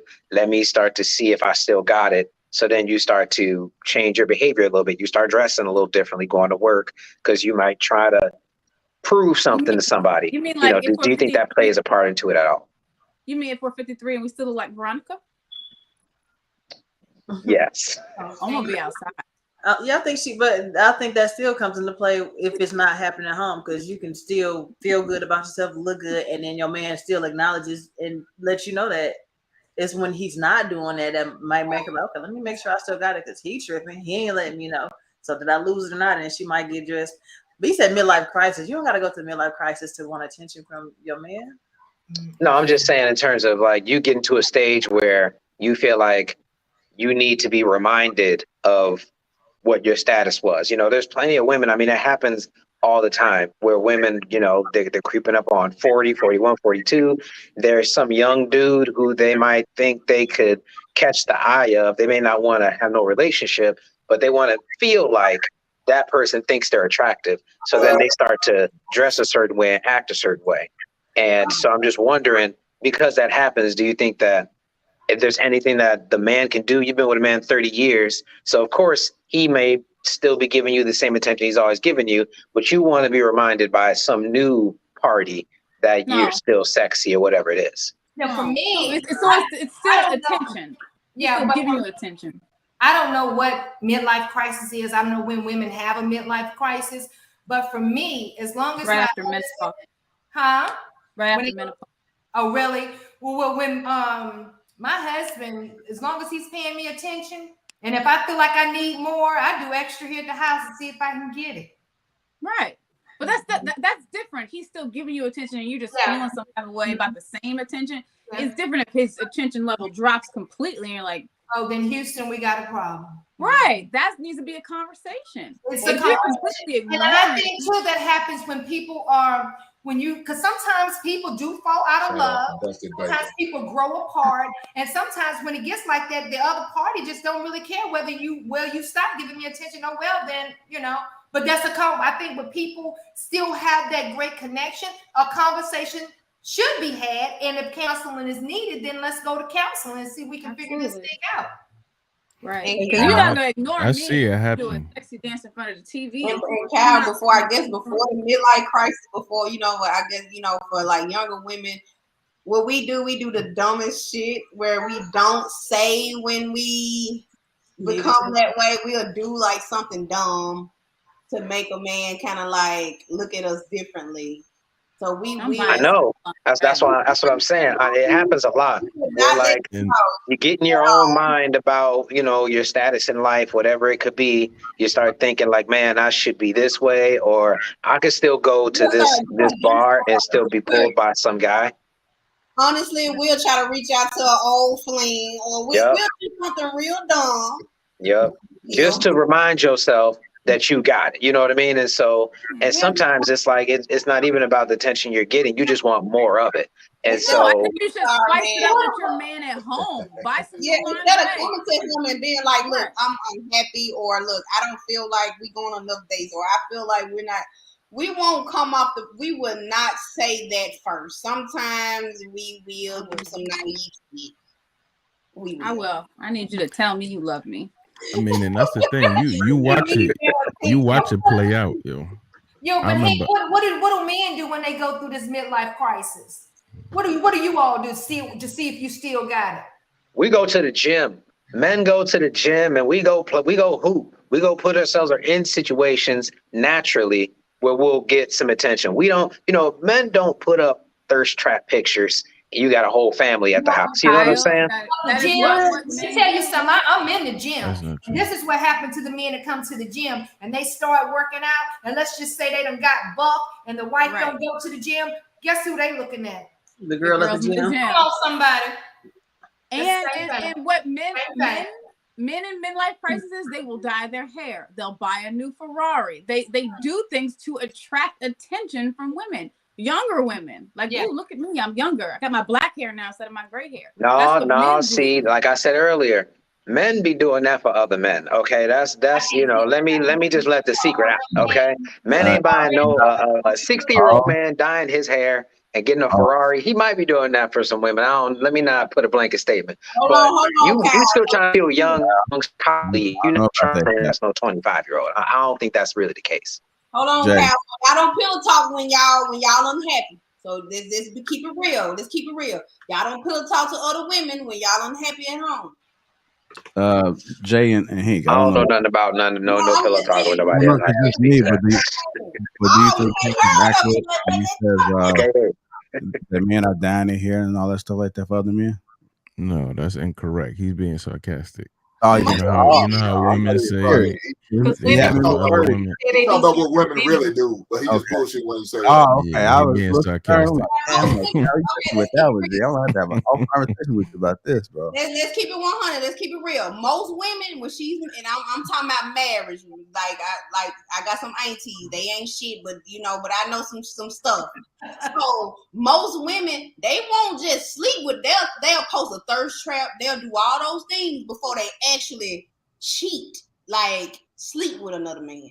They'll seek validation. They'll hop in them inboxes. They still consider cheating. I know, but they will do those things. But mommy three love. The thing about it, once your head's gone, your body might as well follow. You done. I'm telling you, look here. In your mind, look here though.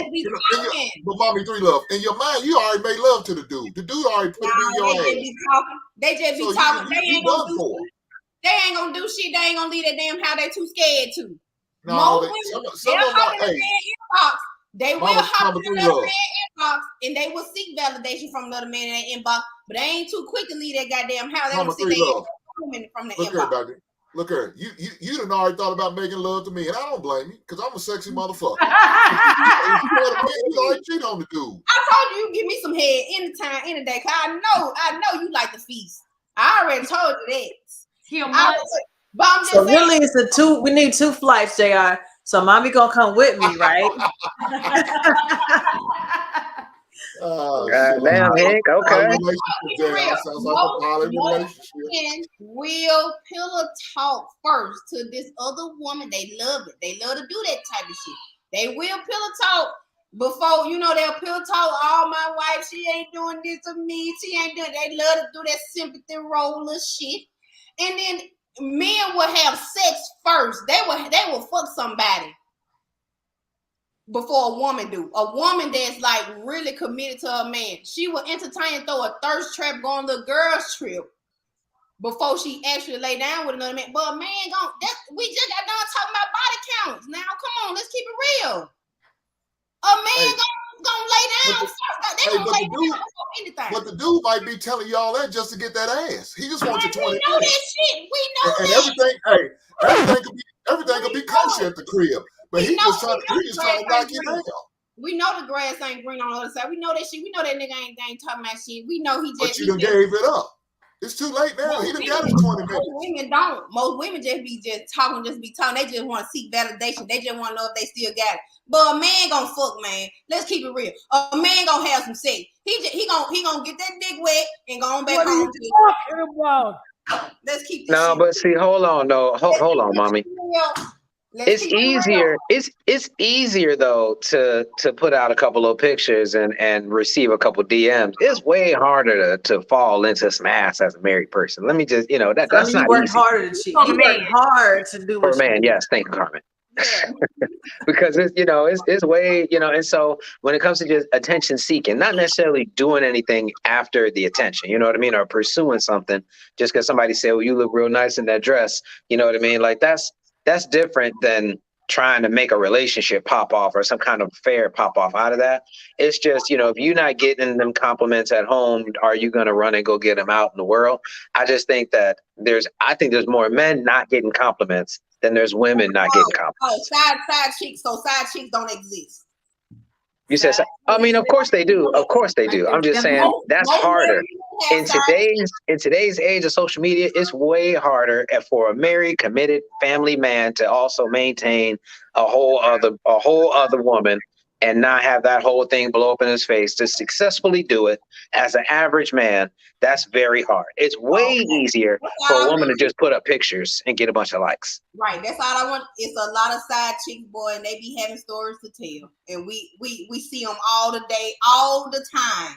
Side chicks do exist, and those married men pillow talk about their wives to their side chicks, and them side chicks feel like they have the upper hand. Mm-hmm. They do. They feel like they know your whole household. So how can a wife feel like, now she got to redeem herself. She know what the side chick look like. She know what's going on with social media. She know what's going on. Now she gotta feel like, man, I got all this competition around me. A lot of wives nowadays are worried. A lot of them are. They should be in that situation. If you do what you need to do at home, more than likely a man won't step out, man. I promise you, they won't. A man that's gonna cheat is gonna cheat. It's rarely because of her not doing what she's supposed to be doing. No, it's not. No, it's not. Most of the time, men cheat because you're not doing what you need to do at home.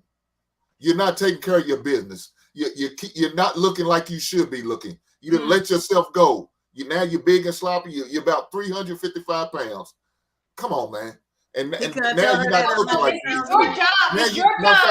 Now you're not even throwing the ass back on the record because you walk around in these goddamn flannel pajamas all the time with your bonnet on. How they doing it to you? Man. Lazy? Just lazy. Miss Veronica, no art in the back. You seen them in some of your Tybo classes. But here's the thing, though.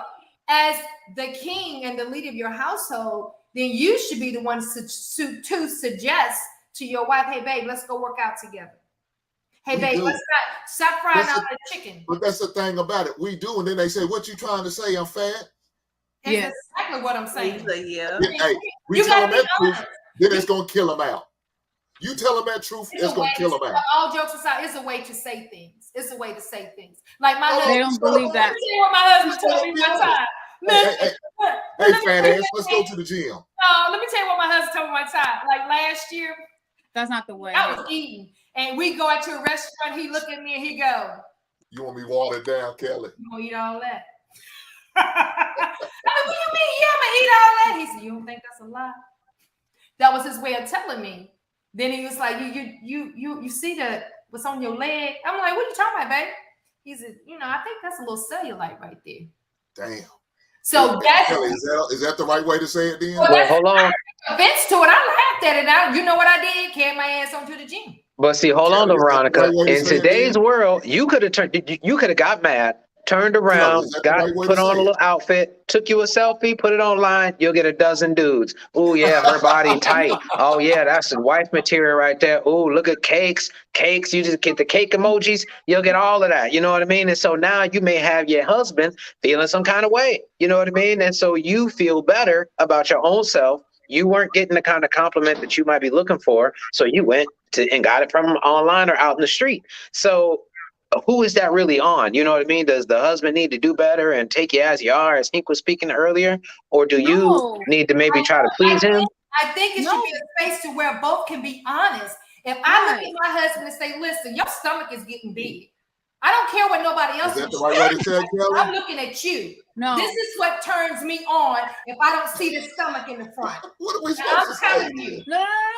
So with him telling me that, then I'm going to straighten up. But I would much rather hear compliments come from my husband than somebody in the street, because this is who I'm with.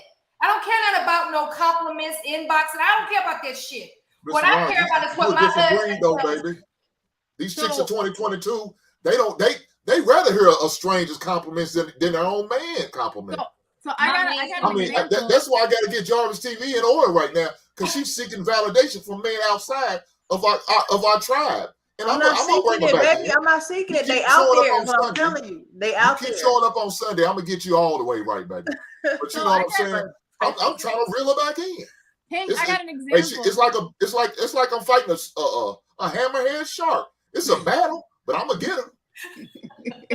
Hank, I got an example, because you keep saying, is that the right way to say it? So for me, like, after I get off from work, I'm always so hungry. I usually go to the gym. But like, for example, the other day, I was like, man, I really want some wings. I was like, should I go to the gym or should I go get some wings? And I was talking to my guy on the phone. He was like, no. He said, go to the gym. He said, you know what your goals are. He said, why don't you work until you meet your goals? He said, I remember you just went shopping. He said, go home, have a bowl of oatmeal, get the banana, get the apple. He'll tell me, like, he'll give me a solution to my problem. I'm like, you know what, you're right. He said, remember the goal? Remember that dress you said you want to get in? He said, just accomplish the goal. You know, I'm like, you're right. All right, I'm going to the gym. Fuck the wings. So it's like, there is a way to say it, and you can encourage someone and push them to be better without condescending and cutting them down. I don't think you have to do it that way. You're a fat ass, you need to go to the gym. Yeah, that's going to hurt someone's feelings. But you can inspire them, you can encourage them, and you can get them to achieve whatever goal by supporting them. Or you can lead the way. I like how y'all always want us men to be sensitive with y'all. You don't have y'all to. Sure ain't sensitive to our needs. No, but let me finish. I listen to what you said. Y'all want us to be sensitive to y'all needs and all of that. But when we tell y'all, baby, I need some ass. I need a bust one tonight. You ready? No, I get a headache. I don't feel like it. You're not sensitive about sexual needs, but you want me central to your emotional needs. I don't believe in having y'all. We don't tell y'all dick little. We don't tell y'all. We just feel it. We just hump till we go. We don't tell y'all. Mama 3 love. Y'all be the first one to say. Y'all be the first one to say your dick small, or you're gay, or you whatever. You know what? Don't do that. That's that bullshit. Mommy be taking them for the team every rip. I fuck with you personally. We don't tell y'all. What we do. We just yeah, tell the group chat. Definitely in the group chat. All right, y'all. Let's get through the super chats real quick. Mommy, I'm gonna have to have you some of these super chats just to let you know. I hope you read better than you did on Thursday. It's a group chat for me. Oh man. All right, so hold on, Jan. Somebody know what I'm cooking turkey. I'm cooking turkey legs tonight. Somebody said I was cooking turkey. I'm cooking turkey legs. I'm boiling turkey legs. Okay, let's see if we can read the super chat together, y'all. All right. I'm just trying to see something real quick. All right. Make it a team effort. Okay, on the count of 3, y'all. 1, 2, 3. Kelvin. Oh, man. Hold on. We're gonna start with your name, right? That's why I don't like niggas. Oh, I ain't never heard you sound like that. Do it again. Don't do it again. Like we're gonna do Kelvin Cook. We're gonna start off with Kelvin Cook, $5. All right. All right. 1, 2, 3. Kelvin Cook. $5. Grown men are checking for natural hairstyles again. So if you still wear weave, that could be that's not interested in this relationship. Well, y'all saw y'all internet fucked up. It didn't work. I'm surprised y'all lasted that long. Anyway, Kelvin Cook, $5 says grown men are checking for natural hairstyles again. So if you're still weaving, that could be a reason he's just not interested in a serious relationship. Adonis 1909, $5. You get better with a skill through repetition of that skill in a specific area, not going all over the place. All right. You ready, Three Love? Yeah. Mandy T, $4.94. Them euros, right? In other cultures, independent means dependable. And in your culture means no need anybody. That's how everybody goes wrong for you. That's how everything goes wrong for you. All right. You want to take a break? No, I'm good. Okay. You know what? Y'all stop. It wasn't even like that. I got tired, so I know it's been a lot of stuff. Go ahead. Black Leskin, whatever his name is. Black $5. Black Leskin icon, whatever the fuck. Black lexicon. Black Lexicon. lexicon. I don't think that it is what she's doing. In the absence of a man, she's offered her son an image of what a father should have been for him. All right, we're gonna go to Cal. I don't know what that means. I don't know what that meant. I didn't know what that meant. For a malevolent elephant, should a single dad say he is the mother too? Yeah, I think I just highlighted that, but that was for me. No. If you want to. And then what's that? And then Dania? Dependent, independent, codependent. People are caught up with terms. They lost all certainty. Have we forgot how the family structure is? Thank you. I love that. And then Calvin Cook, another $2. You play father, you slowly become masculine. Shout out Mr. $4.99. A single man can raise children perfectly fine without being a mother too. I don't understand the competition women have with men. All right, Jay, it's on you. Facts. Adonis 1909, $5. She made a bad choice for a father and is upset she couldn't change him. She is prideful and selfish, purely emotional, which isn't fatherly, ma'am. Black Lexicon, $5. At least a woman should do that. One more. It is a positive way of presenting a man's spirit rather than telling the truth of what his father really is. Adonis 1909, $5. Being a parent is selfless, and she is selfishly wanting praise for being a parent who worked hard because of her bad decision early on. Shaking my head. Jay, you read so cool. Adonis 1909, $5. I'm a product of a single parent household, and my mother never claimed the title of my father. No mother can teach manhood. Facts. All right, we're gonna read this next one all together. Let's try it again. You better not be Adonis again. We're gonna start real 83. All right, $4.99. Then I'll write it to it. 1, 2, 3. Real 83. $4.99. Us fathers not accepted. Veronica is saying, you're not a father, Veronica. The liberal mind frame. Crazy. Boy, it ain't an AP class in this whole panel, huh? Boy, I tell you what. All right, we're gonna fit the one. I was. Whoa. Me too, Kel. Me too. That's just y'all got to pick up y'all spirit. We got a whole bunch of leaders and our followers. So I'm gonna tell you how to do that. What you got to do is find a common tone. So who's leading that tone, and then everybody else can follow behind. I will. Okay, go ahead. Let's try it again. One more time, y'all.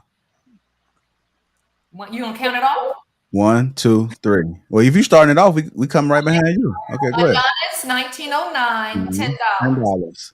Doing the responsibility of a father does not make us one. Truth hurts. You're told to tell yourself. This causes confusion in kids. Hold on. I'm gonna tell you what that just reminded me of, Veronica, and it's no disrespect, but you know how like somebody be like, follow me when you're driving or something like that. You see the person, a yellow light, you still going, not being mindful of the people behind you.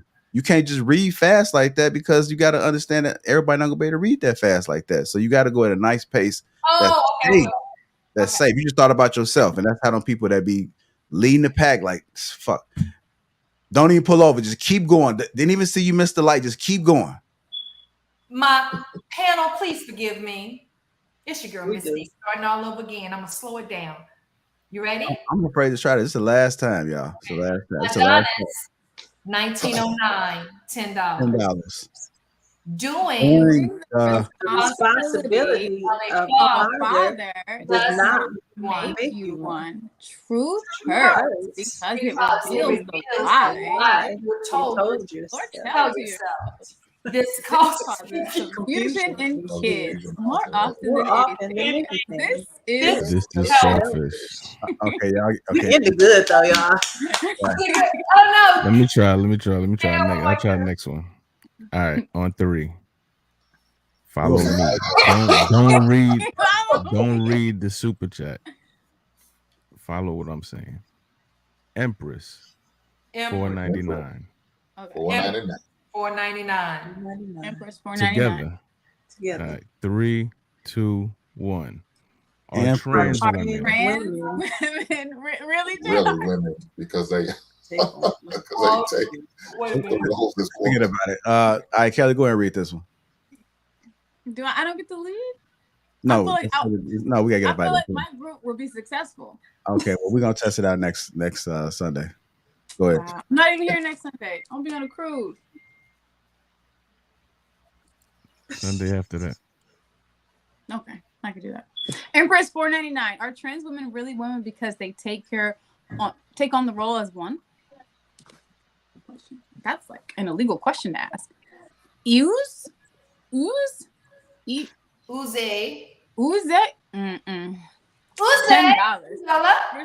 Your son's education. User. I like that better. $10. Your son's education / profession achievements don't necessarily make him a good man / father. He still needs a father figure to mentor / coach him on manhood. You can't do that. You're a mother. Period. ! Big Teasy $4.99. I just hope she have that energy when it's time to fight a man in the streets like us real men have to, and don't call another man for that task. It's my husband. That's why we're packing. I've seen a woman beat a dude up before. Let's slow down. Some of these women throw hands. And some of these women are packing. Hello. Ines Luby. Hi, Ines. 179 pounds. Today, trigger Kevin Samuels. Comma. Adonis $19.99, $5. What other communities speak like this and are doing worse than us as a whole? At what point do we stop? Today, we are products of strong independence. Adonis, you're on it today. Adonis became a member. Yay! Congratulations. Thank you for joining the team. Green gang. Am I still going or is somebody else's turn? All right, we'll go to who want to go? Anybody? Vintage. $5. Veronica, would you rather your sons to marry a baby mama or a woman with no kids? Same exact woman, features, and could both make him happy. All right, Black Man Unfiltered Network, $2. Let's pray for Veronica.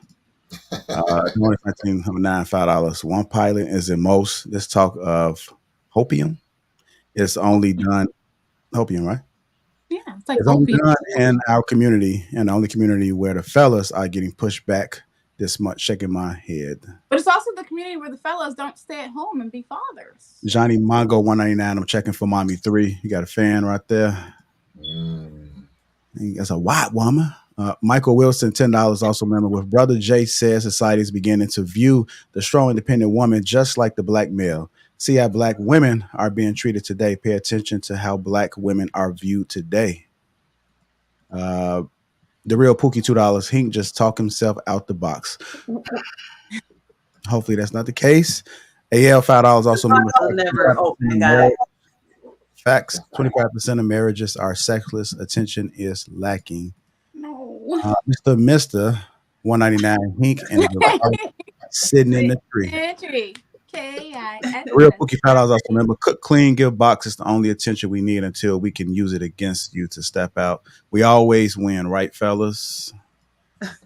Adonis 1909 $5. No one believes you do it for yourself. We just put you in a rotation, move you from Wednesday to Friday position. We don't respect those excuses. Emmanuel Eburn, $4.99. Lack of attention is a variable, but the reason people seek outside attention, that's personal. Adonis $19.95. Mommy 3 just got big props for being accountable on the sideways way they seek attention. That right there. Much respect. Adonis $19.99. Adonis, appreciate all the support you giving. $5. My experience when we are nice about it. It said then you push back and we then say you're a little big after all the nice talk. And we are mean. BS. Ed Hill 199. Also remember Lapeef on Phonics coming up.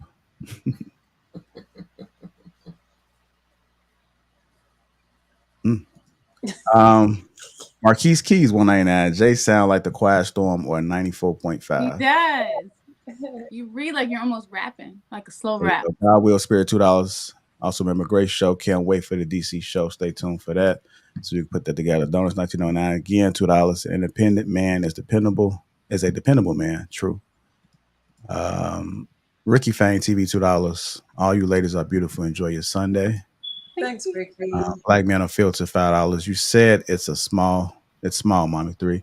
It may be the fact he can park a Volkswagen in a box.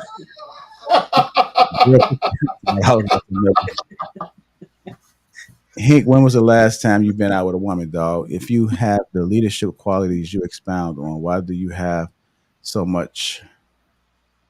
What's that? Vitriol.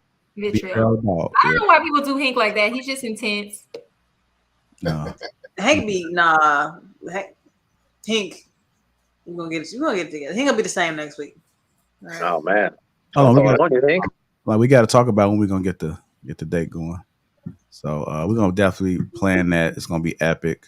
It's gonna be filmed. You gotta set up my date with Ali.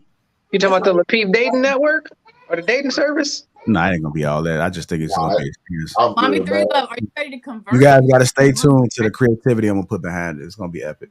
Everybody looking for my date with Ali. You gotta set that up, JR. They're gonna be funny. Okay, we're gonna see. We're gonna see how it works. You order pork at the table. Eat a pork chop, please. Yeah. Oh my God. I think that's all the super chats. I appreciate all my super readers out there. And I think as a unit, we didn't sound that bad. We just sounded terrible. Call us super readers. Yeah. Yes. And Ali. Oh yeah, that should probably be epic. That should be, I don't know, somebody gonna go off the rails. Can we do Veronica in Chaotic? No, I'm married. No, it don't have to be that. It could be just like a battle. It won't be a date. Yeah, for sure. No, I'm not dating no Miss TV. She's not gonna break me. My lady wouldn't like that, so no, I'm good. I'm not gonna break you. Yeah. You said what? Hank, just be quiet because some stuff you say, I think is gonna just kill it. Just don't say anything. I'm gonna have to have you guys sign some way to happen. Hey, Jay, I'm ready to commit an OJ then. I don't know. You might scare TV with that one. That was one of those white jokes. All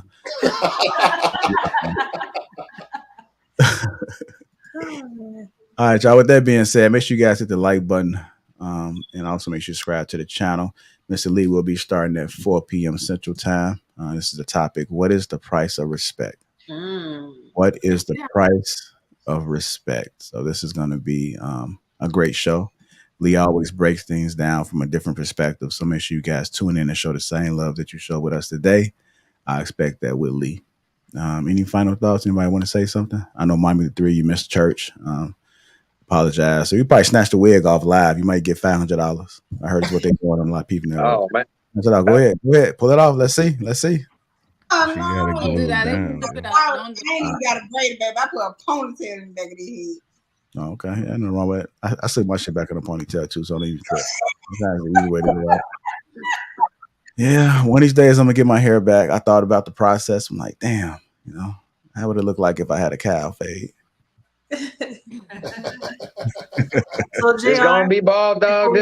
Just gonna be bald. All y'all, we gotta embrace our bald heads. You know what I'm saying? Hey, I don't even know how I feel. That shit itch. I don't even want the shit no more. It's like it's been gone so long. Hell with it. Like Mommy 3, you might look good with a Caesar. You know what I'm saying? A little close Caesar with a little fade in the back. I wear my natural hair on here all the time. Like I wore my natural hair on here all the time. You've been gone. But I'm just saying, so y'all always talk about the wigs and y'all always talk about, this and that, but do y'all want everything natural? Hell yeah. I mean, to cut it off is still natural. You know what I'm saying? You just shaving it. Area. Do y'all want every area natural? Yeah. Natural as in groomed and trimmed. Yeah, I mean, you could shave your head. You could shave all of that. Only hair is your eyebrows. Everything else, you know what I'm saying? Yeah, we don't want you. You're not gonna shave your armpit hairs, Mommy 3 Love? That's what I'm saying. Do y'all want everything You nasty, Mommy 3. You nasty. That's some nasty shit, Mommy 3 Love. Come on, don't be silly.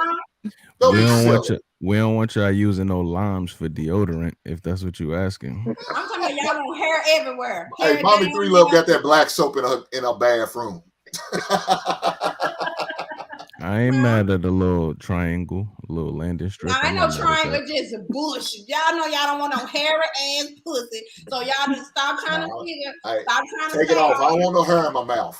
Okay, well then, just let her do what you want to do with her I hair. thought it was Sunday, man. Y'all talking about hair in the mouth and all type of shit. Let's go ahead and Let's go ahead and have Okay, well, next Sunday I'm gonna have my hair in a ponytail, so I don't even trip. You gonna get your man bun? Yeah, you know what? I could. I got that good grain of hair too, so I can get you a lace front. Yeah, I'm like half Indian, so Kelly's patty. I got a little Cherokee in me. Yeah, I'm gonna look like a hey, Jay, I'll tell you this. I'm sure Kelly got some wigs you can borrow. I definitely do. I'm okay. Kelly got like pink and blue wigs and stuff like that. Green wigs. Don't get it twisted. It used to be a time where wigs were looked at like old women. I couldn't imagine a woman wearing a wig because you would typically see the church wigs, like Mommy 3 said, right? Now it has become no real talk. Like I thought that I didn't want to touch it. I couldn't imagine, especially them old women. You ever see them old women that it clearly looks like? Yeah, my grandmoms ain't play about her wig, dog. It's like a bird's nest. It's like, yeah, I was just like, that's terrible. I'm like, hey, JR, they have them wigs and a sandwich bag full of peppermint and butterscotch on the pew. Oh man, that's gonna clutch, man. I'm clutch. Talk about, baby, would you like some candy? All right, now with that being said, man, let's go ahead and I know people got to go. I can let you borrow this one, JR. No, I'm okay. Oh shit, there we are. Nah, JR, real quick. You're not going to emasculate me it's not going to happen, no. Yeah. Who was that real quick? Jabbar? I just wanted to say, since Hink is not going to do my date, I'm very open. I'm very open if you want to find somebody that I could go on a couple of dates with. I'm not looking to settle down right now. I do have a boyfriend, and I'm trying to narrow it down. Hey. Hold on, I thought y'all said y'all was gonna get chaotic. Y'all not gonna get chaotic to take Jabbar out? No, chaotic is tied down. Oh, that's right. He's married. That's right. Yeah. My bad, chaotic, wherever you are. I do want to see what this hanging stuff look like, even if it's for fun. You just never know, man. So I think I am gonna try to book that. I'm gonna talk. Raising your voice at me. We're gonna have and that's all I ask. Yeah, like we're gonna have the Mommy 3 Love do the counseling before, so she can make sure y'all put y'all game. You're reading, yeah. Yeah, and then we're gonna have Jay come in as like the quiet storm or something like that to kind of coach Hank on up to make sure he's mellowed out. And we're gonna see what happens, man. And lobster got tails, you, Hank. Well, like steak lobster tails. I don't need none of that. I got you, Hank, man. I get you up to speed on what these young girls about, man. I like that. Might sound so fine. I like vegetables and beans and fish. Vegetable beans. So we're gonna go to like a Mexican spot or something. So we go wherever. I can find something to eat wherever I'm at. Okay. Oh, fine. There you go, Hank. What about Subway? You got options. Subway. Huh? She got to find something to eat at a Starbucks because that's where we going. And Yeah, but Jared said he's paying, so you don't have to worry. Okay, Hank, I tell you what, we can start off at Starbucks and then we can see if it transitions to like lunch or dinner. How about that? Sounds good. And we can pick it off that way. Hank, you ain't even paying. Hank, you're not even paying for it. I'm gonna just be honest. I'm gonna be honest. At Starbucks, I've had Starbucks dates, but every time I end up with another date at Starbucks because it's like everybody be in there working, and then the date leave, and it be somebody else that's waiting on. But we can go, but I just don't want to feel no way. If just don't say too much, okay? Because I think you're starting to talk yourself down now. It's like y'all, let's just end the show because you say you go out with the people that work at Starbucks? No. Oh. I'll take my rabbit to Starbucks sometimes. Like working like on your own stuff. Mm-hmm. That's like dating your waitress. Like, no, not people that work. People go to Starbucks, business people, like when they're on break and you go work. People that are eating there, they're customers, not customers. Hey, if I go, I need to have Miss Veronica's glasses. Miss Veronica, can I borrow your glasses if I go? Those 1987 throwback glasses. I need those. Librarian joint. Yes.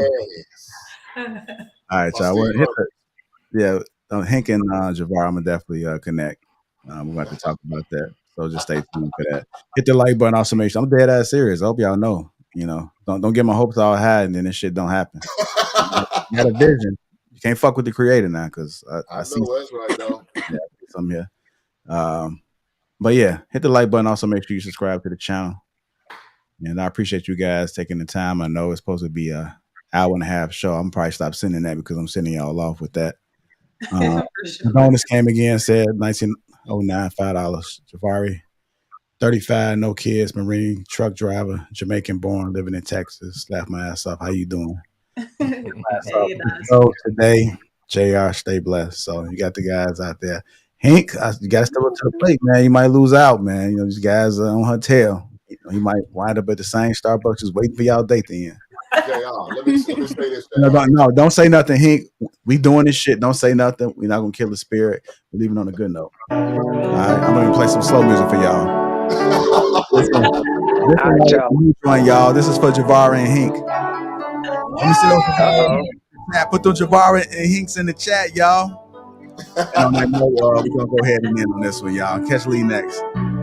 Salute to y'all, man. Put them Javaras and TVs and Hink in the chat, family. Come on. Let's go ahead and take it there, y'all. We took it there. Yes, we did. Amen. And on that note, Lapeef and Sundays, we out. Javari and Hink, y'all.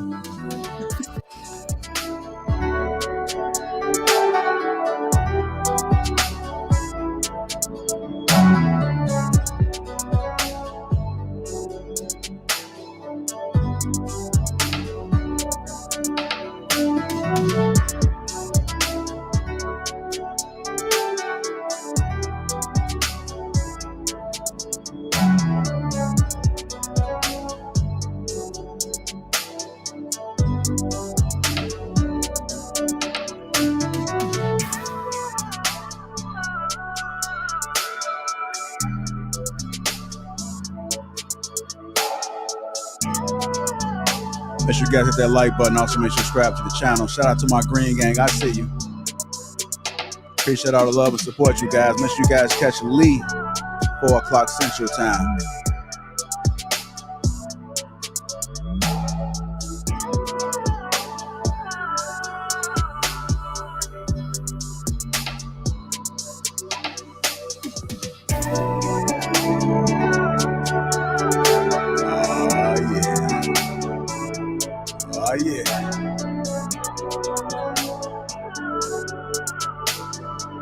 Shout out to Javari and Hink. First day, let's go, y'all.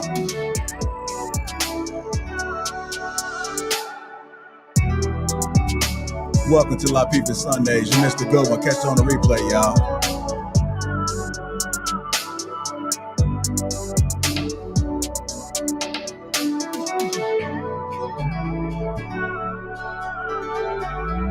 Shout out to Miss Kelly Combos.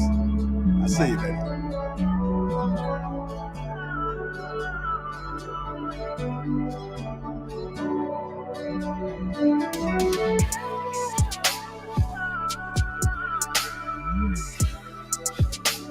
just hit different, don't it? I had to switch it up for y'all. Hit that like button, subscribe to the channel. Shout out to the greatest network ever, the Lapeef Network, y'all.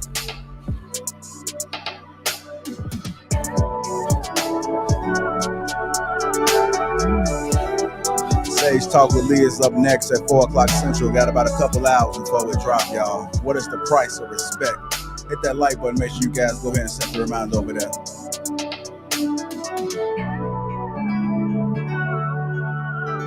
Great show, y'all. I see you, Jay. I see you. Just give you chills, right? That breakdown, something different. I'm gonna play around that like button. I got one more for you guys. It's the last track, family. It's the last track. A little something slow for you guys on this Sunday. Lapeef Sunday was epic. Catch the replay, y'all.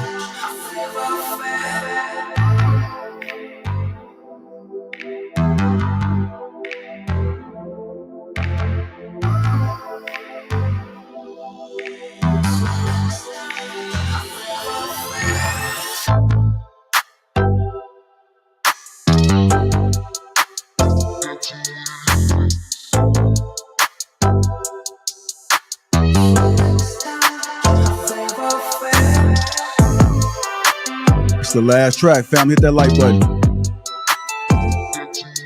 Shout out to the sponsor, T.H. Hanley. Click that link in the description. 30% off along with a free gift.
It's the last track, family. It's the last track.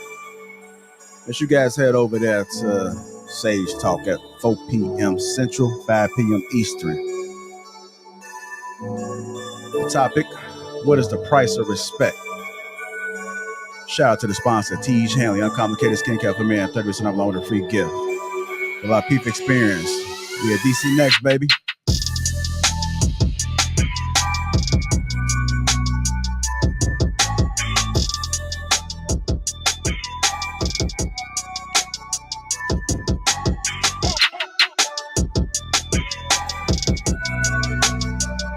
Appreciate all the support. Hit that like button, family. Hit that like button. Also, make sure you subscribe to the channel. It's the last track.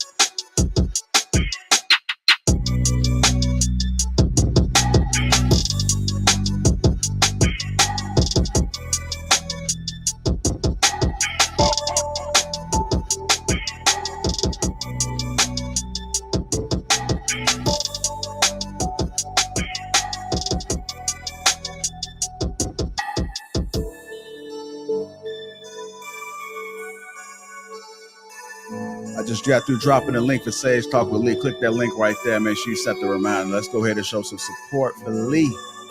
It's coming up 4 p.m. What is the price of respect? Make sure you guys subscribe to the channel.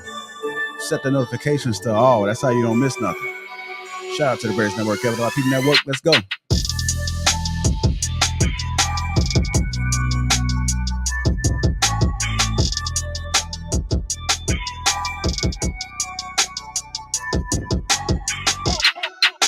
Hit that join button. Make sure y'all become members. Go Green Gang. Shout out to all my Green Gang out there.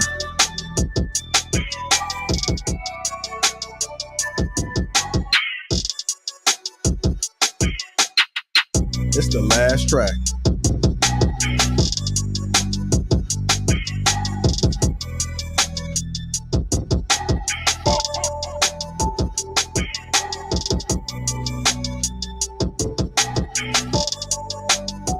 Appreciate all the support you